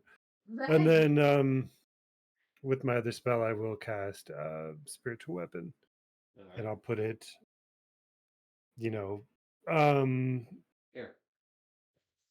to some side of me that, yeah, right there would be perfect. And we will all just form a nice line, start singing "Ring Around the Rosie," and prepare for the worst. Oh, it's funny you should say that because it's its turn. It reaches into its chest and rips off two pieces of like dead corpse flesh and flings them in. One of them is at you, and the other one would be hitting Tercel. So both of you have to make a dex saving throw.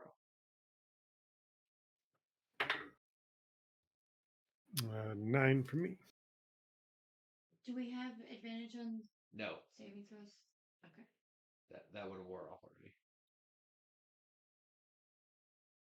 So, Dex. 12. All right. You dodge out of the way, Tercel. You do not, as this fleshy creature attaches itself and starts to strangle you. So there are now these like moving pieces of flesh. One's on the ground next to you, Sarah. The other one is wrapped around Tercel. I'm going to give them their assignments here.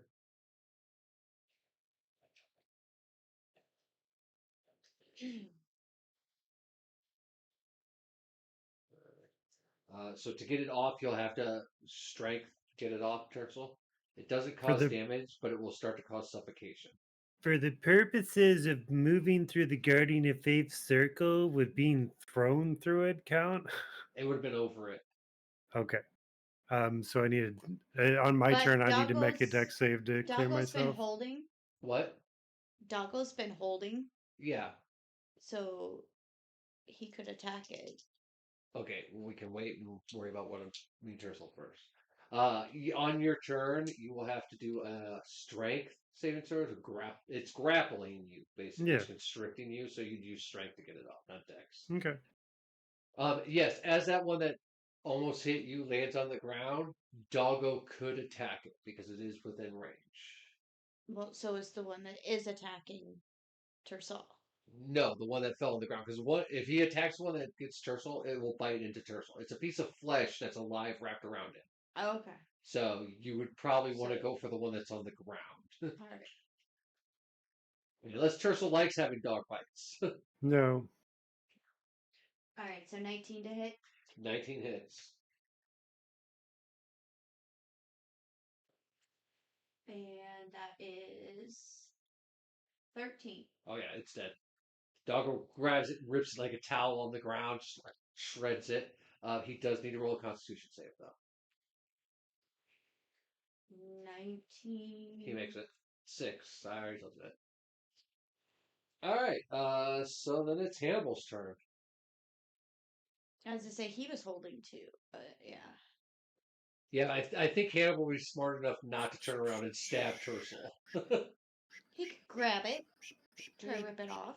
No, he said he would attack. He didn't say he'd grab stuff. Can Hannibal use an action to help Tercel get it off him? He could try, yeah. It'd be strength. I'd put a strength roll at advantage since you would be helping. Okay. It would be So I'll have strength advantage when against I strength. get to my turn, or is he going to If try to you want rip to it have off? Hannibal do it, remember he doesn't have any plus to stats, so it's Yeah, I don't want straight Hannibal to do it. I want him to help me get it off of Tercel. Okay, yeah, you could have him hold to his turn to help you, and then I'd have Tercel roll at advantage for strength. Perfect. That is what Hannibal's going to do. All right. Well, its turn now. The flesh then, if Hannibal's done, it's going to constrict you since it already has you. You have to make a Constitution saving throw of 19 or higher. Oh, damn.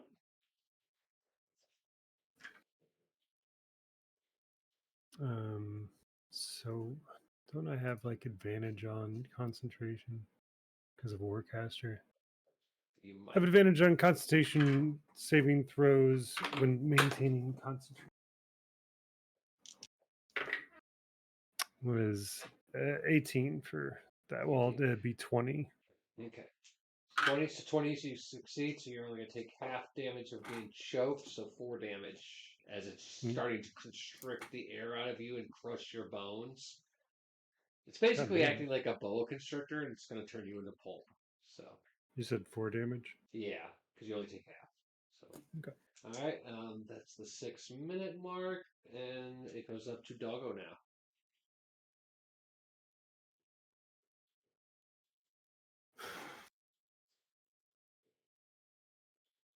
He's just gonna protect.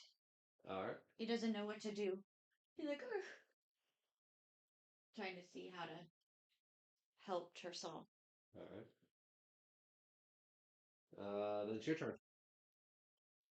Another explosive bolt. All right. Like a big guy.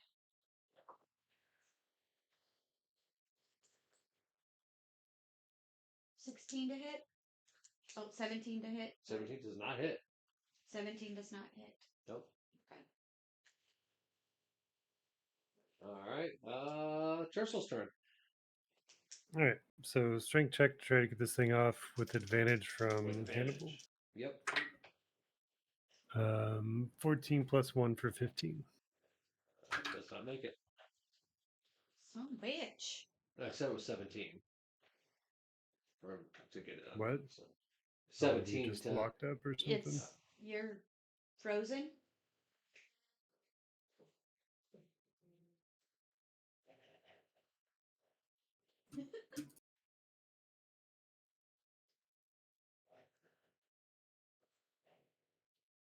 We're going to take a quick break It's while your, we figure this out. I think it's your Discord. Your Twitch is streaming.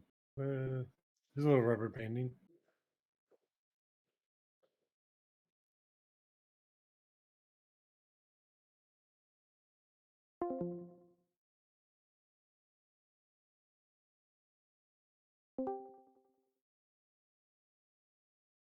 Jay's camera is working perfectly. No? Hooray! We're back. Cool.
Alright, we're back after quick technical difficulty. Alright, so whose turn was it? Oh, Tercel was fighting with the thing. So I just failed the strength check, right? Yeah. Yes. With the 15. So it's still grappling you. What's your how do you feel about the spiritual weapon making an attack and it not hitting me? It says on a hit, the target takes force damage equal to 1d8. You would have to roll against your AC and not the creature's AC. So it doesn't cause damage to you.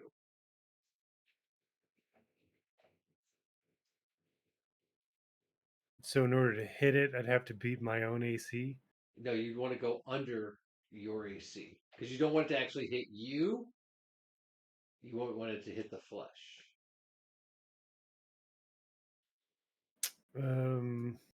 That's I'll tell you, risky. the flesh actually has a pretty low AC, so it's not like it's a hard hit. But if you rolled like a 17 or 18, which is above your AC, I've got an 18 AC, but I've also got a +8 to attack. So like, yeah, so that's like a 50% chance I'm gonna hit myself. yeah, that's where it gets But risky. they, because the other one didn't take a whole lot of damage and died, right? Yeah, they're very weak creatures. Well, I just- strength check was high, but Well, they're wiry pieces of flesh that are trying to suffocate and choke you to death. So they have a high strength. They don't have a lot of life. I mean, because they are rotted tan flesh. I don't want this thing on my face. So yeah, you see Tercel fucking grabbing at this, and then he fucking does like a magical get your ass over here to a spiritual weapon, and it's gonna swing at this thing. All right. So I rolled entirely too high, of course. So I rolled a 24 to hit. So I've hit oh my myself. god. So you hit it and yourself. Now roll for your damage. That's a D8 plus D8 plus my spellcasting modifier, or yeah, just my modifier. Okay. I was like, holy shit, that's a lot of fucking damage. So D8 plus 4, 3 plus 4 for 7 damage. Okay, 7 damage, which you would take 2 to yourself and 5 to it killing it. Because it would be in the way of your, plus with your armor, I'd say you wouldn't take the full damage, but you are taking 2 damage. But yeah, you smack yourself in the face, basically. I'm going. Worth it. It stings a little, but it drops to the ground and doesn't move. She's like, oh, fuck, I think that time was trying to shove something down my mouth. That was odd. And that's action bonus action. That'll be my turn. All right. Fuck is going to pick up 2 more big pieces of shit off the ground and throw them in there at you guys. He's going to aim towards Hannibal and Tercel. 17 and 16. I forget what we did for the NPC AC. It wasn't much. I don't even know what I did with that sheet. Yes, yeah, I think you have it written. Let's just assume it hits. How about that? Well, she's lucky because she has hers. AC is 17 AC is 17. Damn. for all of them. HP is 25. Yeah. Okay, so 17. 17 hits. at that would be at Hannibal because he's first, and then 16 at you. That's So so miss. 16 misses me and Yeah. make Alright. it hit. Make it take it for Hannibal. Alright, Hannibal takes 9 points of damage as a big piece of rock just smashes into his chest. Ow. Okay. I think Alright. he was back to full. Hannibal's everybody should be full. I don't think you guys have even really taken much damage until now. Mhm. Alright, Hannibal's turn.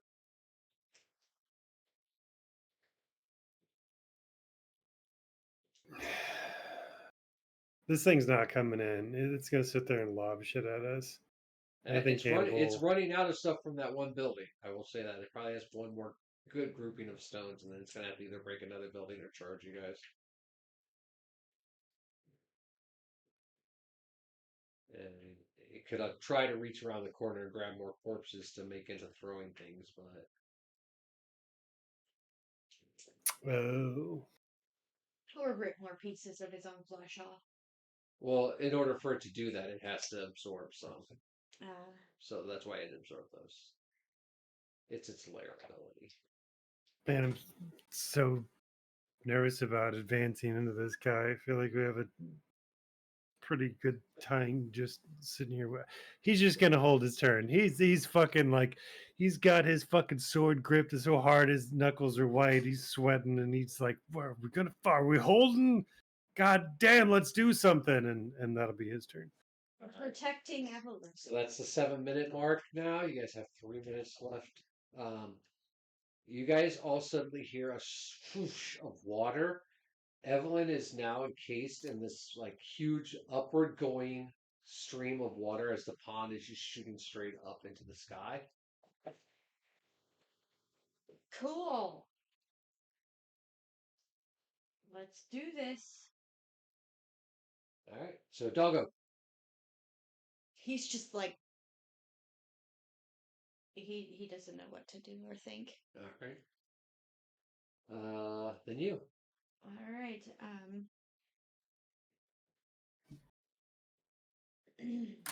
Another exploding arrow.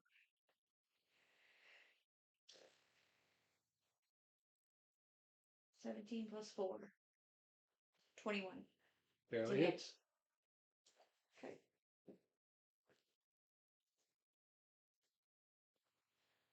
2 piercing and 6 explosive.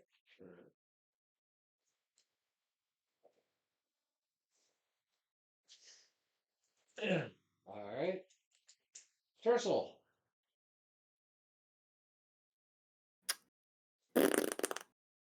Exactly.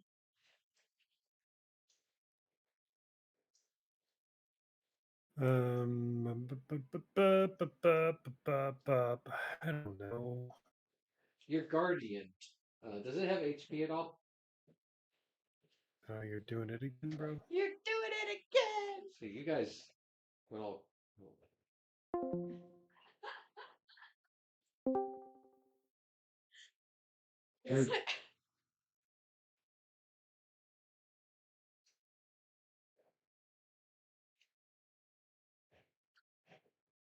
Uh-oh.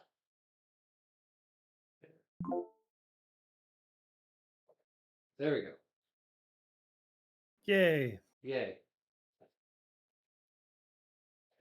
All right. Anyways, does your that guardian thing that you have standing at the gate, does it have HP?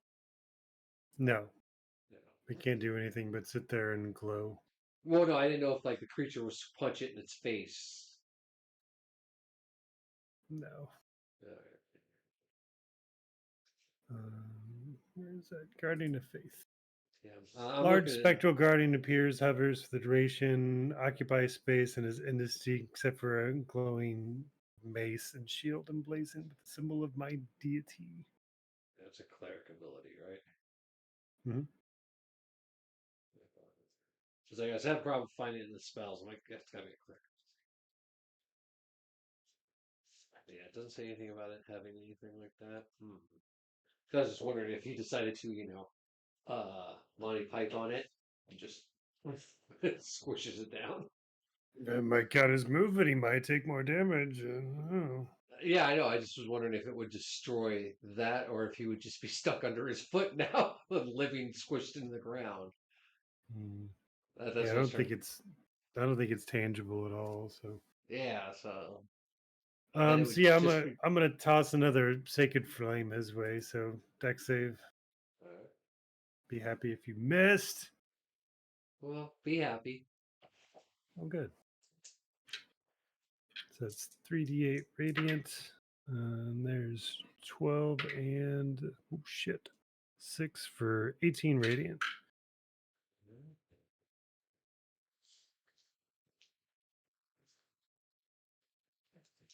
All right. It's its turn. Yeah. it Does is- my I'm sorry, apologize. Spiritual weapon in the real world doesn't have HP either, right? I don't think it does. So as a bonus action, I'm going to move it 20 feet towards Captain Insano and make an attack on him. Okay. That is an at one, so Nope. No. All that right. didn't happen. That's my turn. Sorry. Okay. So let's see here. What is this creature going to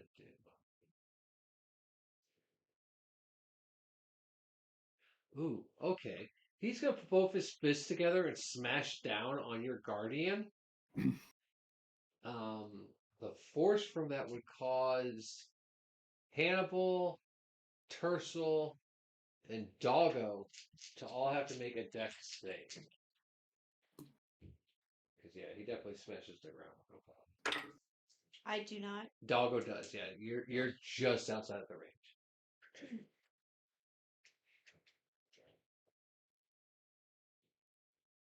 13 for Negan. Doggo makes it. I got a 12 and Hannibal got a 13. All right. Everybody but Tercel makes it because 13 was the number. Uh, so anyone who doesn't make it is knocked prone, and the gates and the stonework around the gates are now collapsed inwards. So Hannibal needs to make a dexterity saving throw against getting crushed under the gate. 15. All right, yeah, he jumps back. So you want to move him back to where Tercel is, Hannibal. Yeah, as he jumps back from the gates, crashing in. And you need to make a concentration saving throw since you took damage. Nat 20. All right, you're good. All right, then it's Hannibal's turn.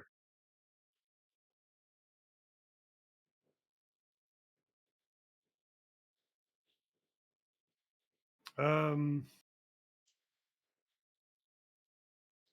I don't know. I think Hannibal and I are both sick of waiting. He's going to charge in. Okay. Whatever he can do to get a melee strike on.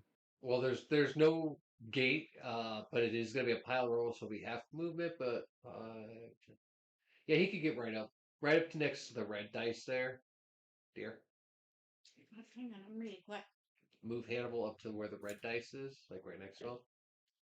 Okay, there you go. All right, he's gonna attack. Yep. 9. He misses. Mhm. All right, that's 8 minutes now. You guys notice the water is starting to like turn clockwise, and it's got like flashes of gold and silver and lightning shooting around it now.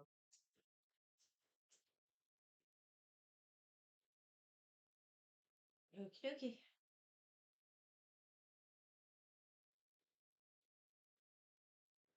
It is Doggo's turn.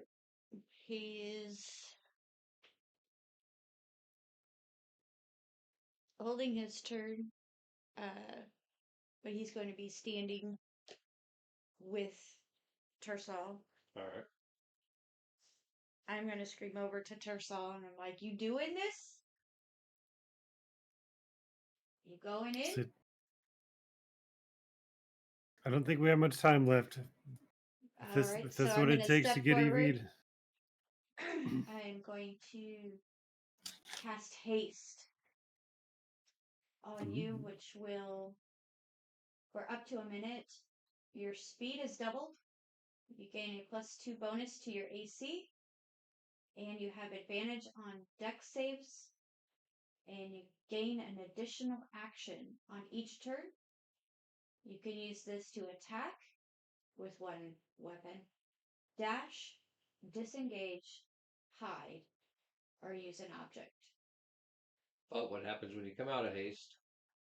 You will have a wave of lethargy that,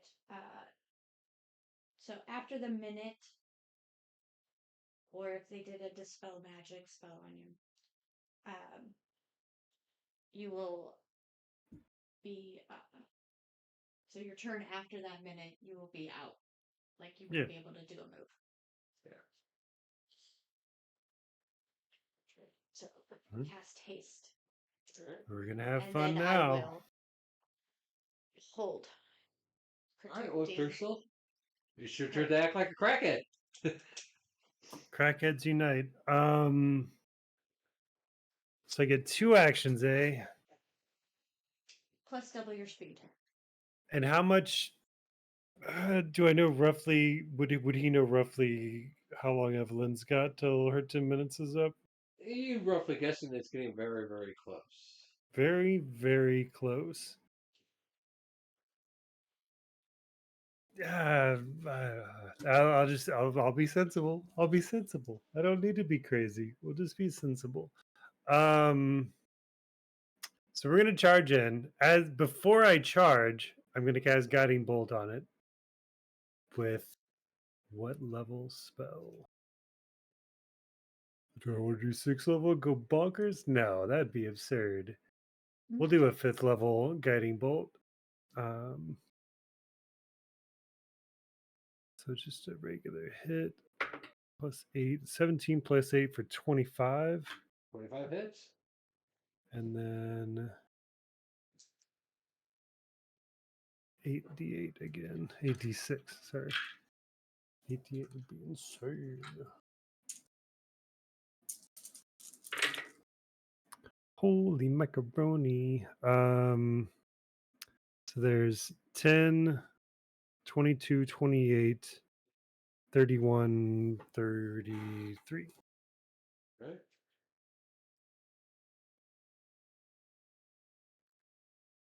And then after I cast that, I'm going to charge in. Use my spiritual weapon bonus action to make an attack that probably misses 4 plus 8 for No, it 12. misses. That Yeah. misses. And then now that I'm in combat, I'm gonna use my You move Tercel up.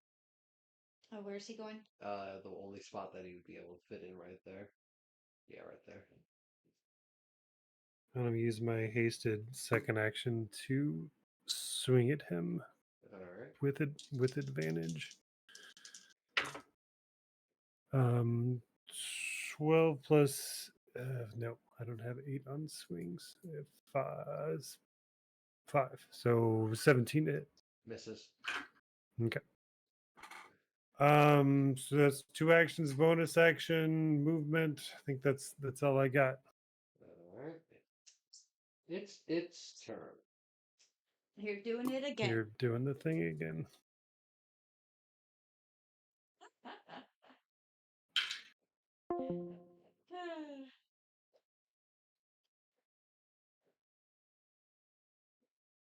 It's weird. It's like taking a while for it to reconnect too.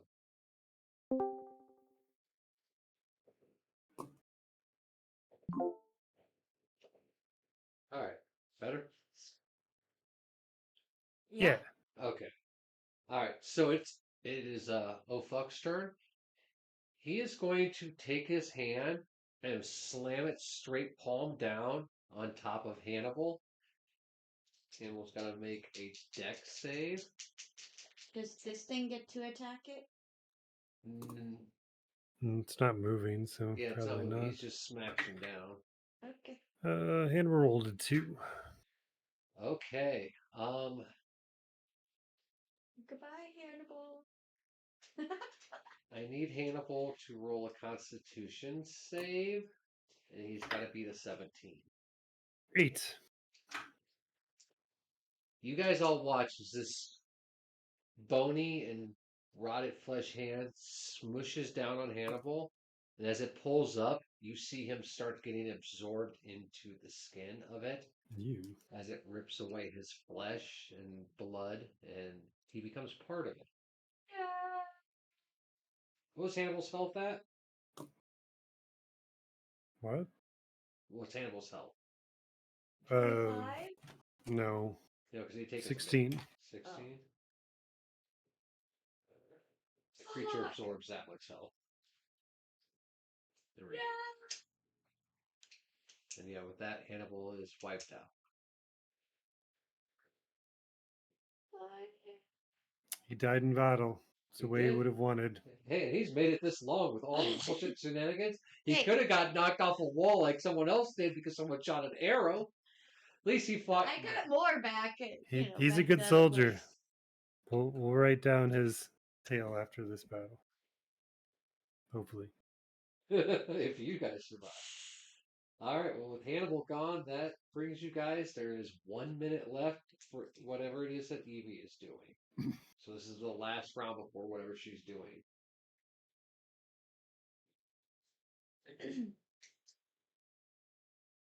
Upon seeing that, Nikan sits back with his mama.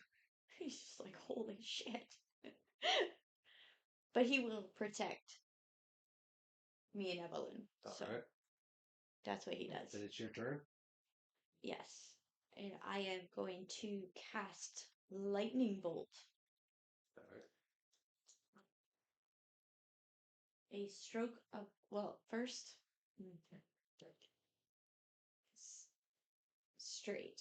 So I won't hit him. No, you won't hit Tercel. Yeah, okay. So a stroke of lightning. Plus, as tall as this thing is, okay, you guys are down here. There's a 15-foot wall, and you can see it over. I mean, the wall's caved in even, but it was tall enough you could see over it. Okay. So you would have a straight line of sight on parts of it that are above them.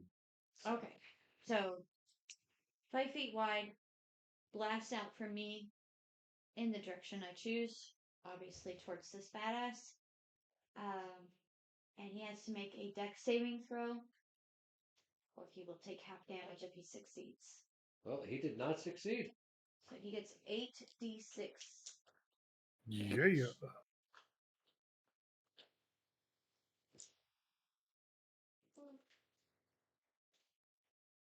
Five, 6, 7,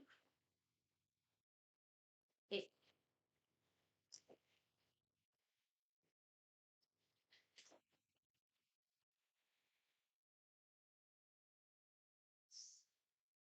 $12, 22, 26, 32. Okay. And if it is flammable, he is now on fire. You do see what little flesh is there, so it to start changing, but you see the electricity absorbing and sparkling in the bones a little bit. Is it Danny's turn?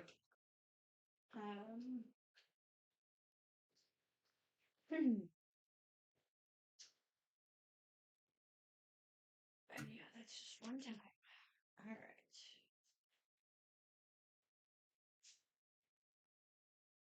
Yeah, because I'm not moving. All right. Tercel, your turn. You are right within striking range of this creature still. Okay. We're going to leave protection up on Evelyn because I don't want to fuck that up at the last minute.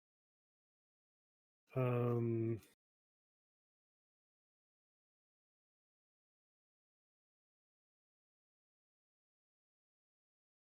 I wish I had a better chance to hit.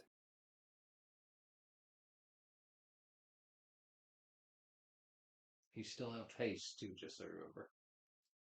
That does that give me a bonus to hit at all? No, but it allows you to disengage and stuff. Yeah, you can disengage. Well, that's not exciting. Disengage, you can move to another spot and attack him. Or. But I'm trying to be cool. Running away is not cool. I didn't say running away. Oh, yeah. Flavor it how you want. It still tastes the same. You're not running away. You're just getting a better angle. Or not taking the chance of becoming flattened like Hannibal. Yeah.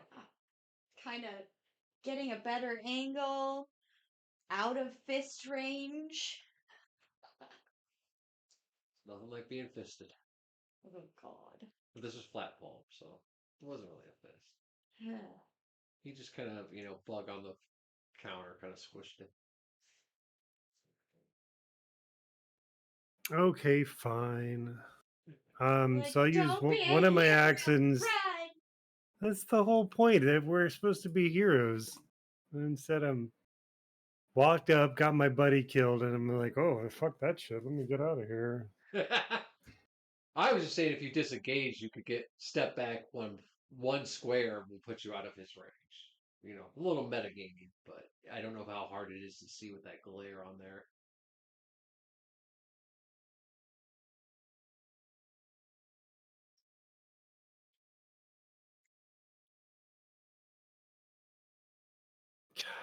Just I wanted to be cooler than that, but this just not going to happen. So yeah, I disengage and back up. I guess.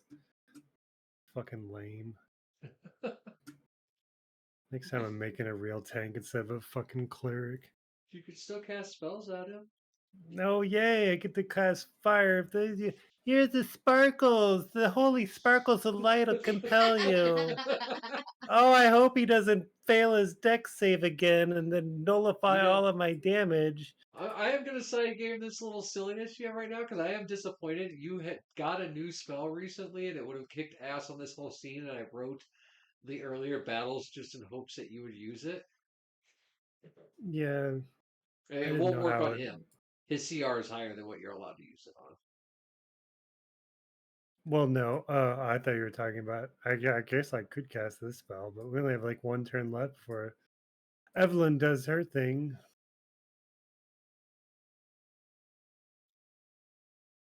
I don't know. I don't really know what to do. Ah, fuck it. We're going big.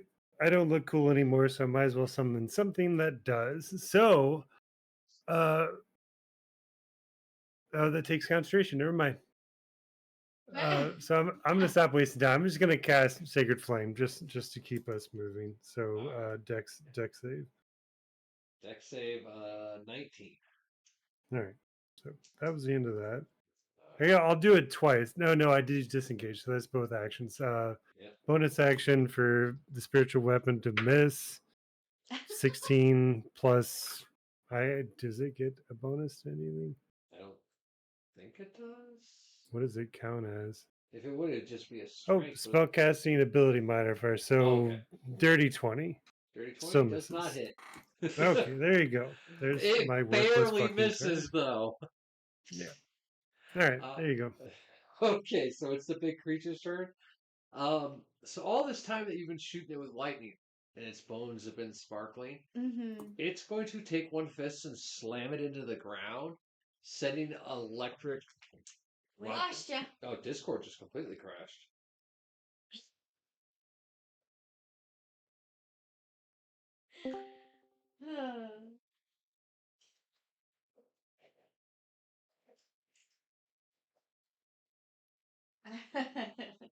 Leviathan says, just call upon an almighty Leviathan. I'll devour the monster whole. See, I can hear Same Az, but Discord Leviathan. has crashed.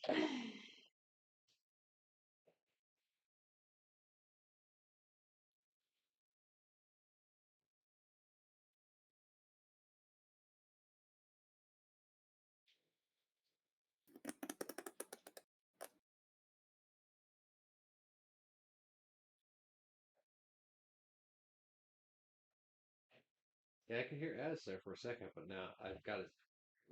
Oh, there's a fucking update. Discord's doing an update. It's doing an update right.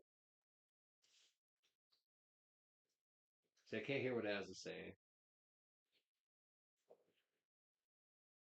Leviathan says, it's great until it isn't. About technology. Yeah.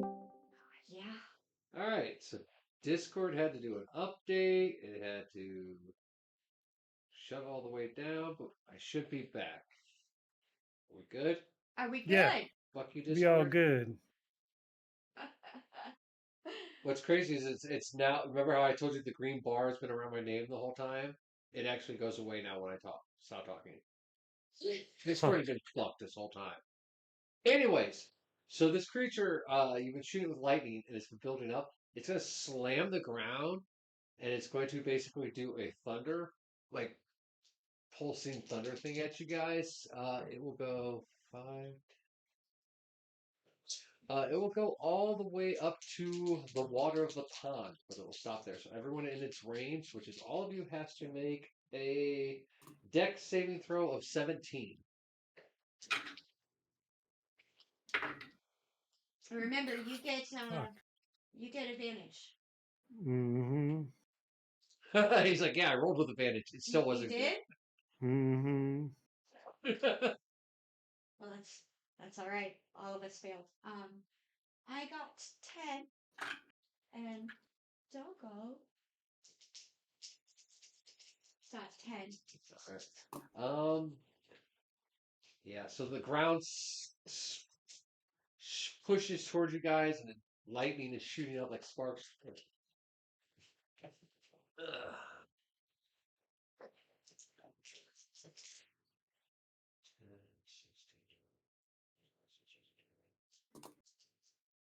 You all take 28 points of damage.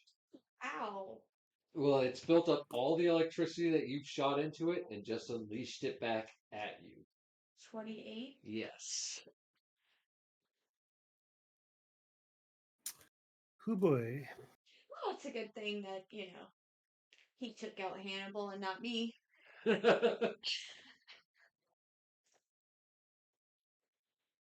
Ow! That. So yeah, you guys are all a little singed it also kind of is a blinding light, but as the light fades and your ears have that tinnitus moment of ringing,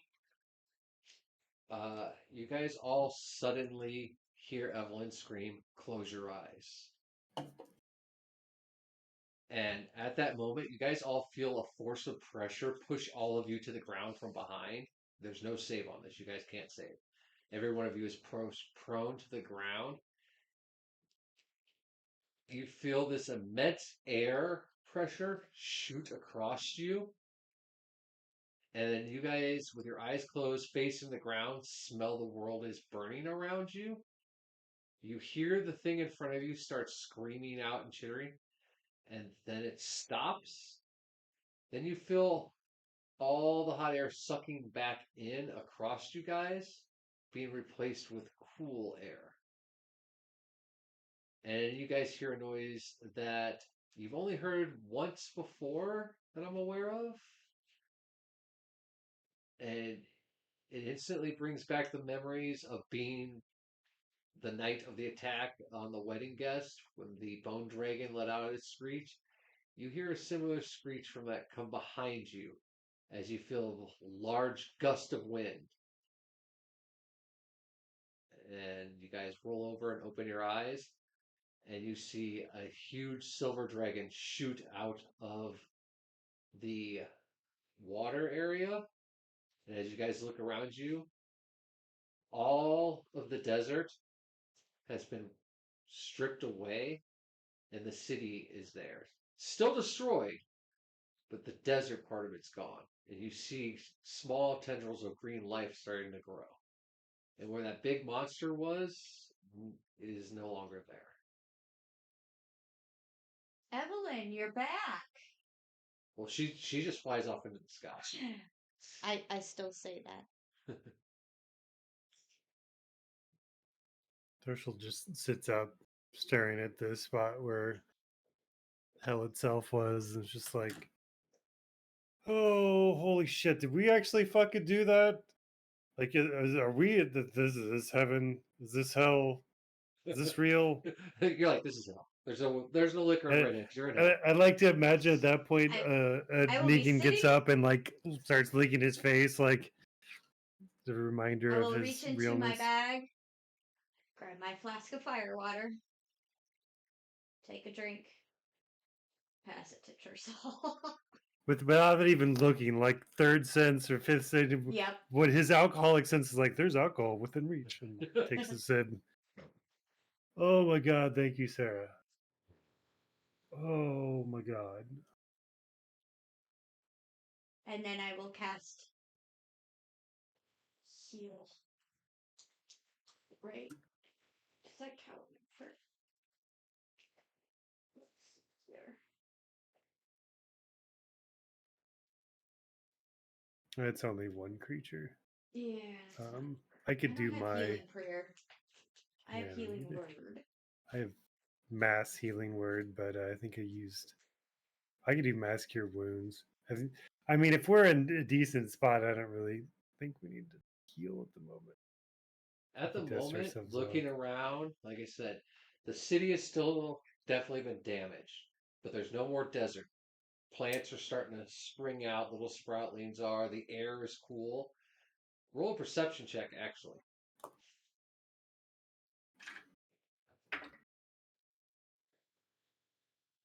8. 9.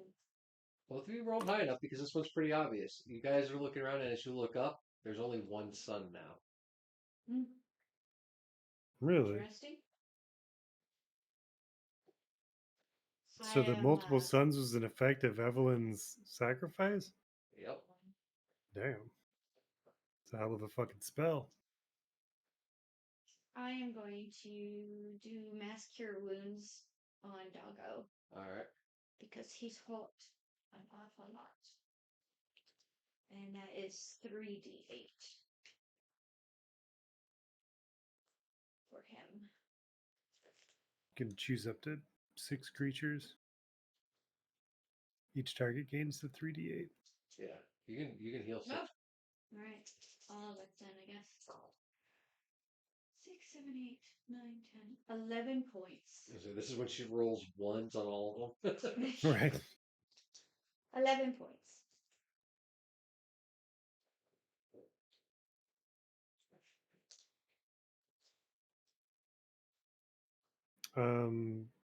Tursel's gonna kind of be looking at the sky to see if he sees any giant silver dragons flying around.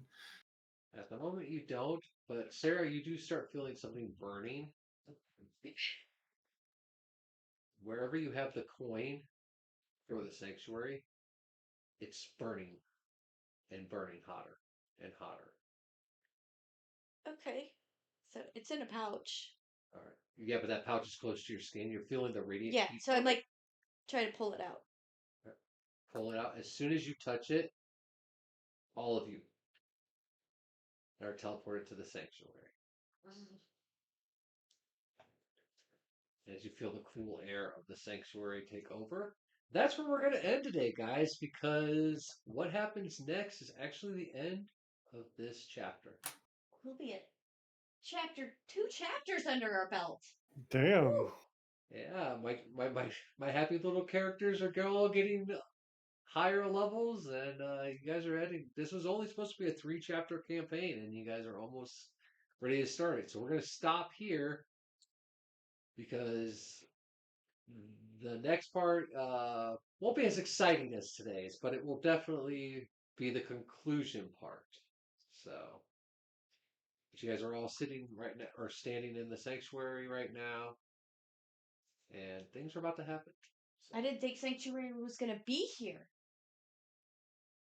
well, maybe you'll find out things about it. So, anyways, I'm going to see who we can raid out to. You guys take care of talking for a few minutes, and we'll see who's on. Talk amongst yourselves. Talk to amongst yourselves. All right, let's see. If I'd stayed in combat, rolled my 2 die, that's 16 plus that 21, and 21 Just would have just hit, right? And then my second attack would have missed. So it was probably the right choice to not stay in combat. All right, so we're I raiding out. squishy you. We're raiding out to Axiomat. Thank you again for everyone who hung out today. Thank you for Yes, thank Leviathan you, for the everyone. subscription. We love you all. I will see you guys on Tuesday with Bioshock Remastered. And yeah, if you want to join us for Cthulhu Christmas as a player, hit me up in Discord. We will send you the details. If you don't, but you want to make sure you watch it, it will be December 14th at 10 a.m. Central Time. I'll keep reminding you of that. In the meantime, have a safe week. Have a happy Thanksgiving if I don't see you before then. And we'll be back. We're starting a new chapter. You could be a new character if you wanted to join our every Sunday team. Join Tersal and Sarah and Neekin on our wild adventures. it could be yours for the low cost of a Sunday's worth of sanity. D thinking of coming back at all? Not really. Yeah.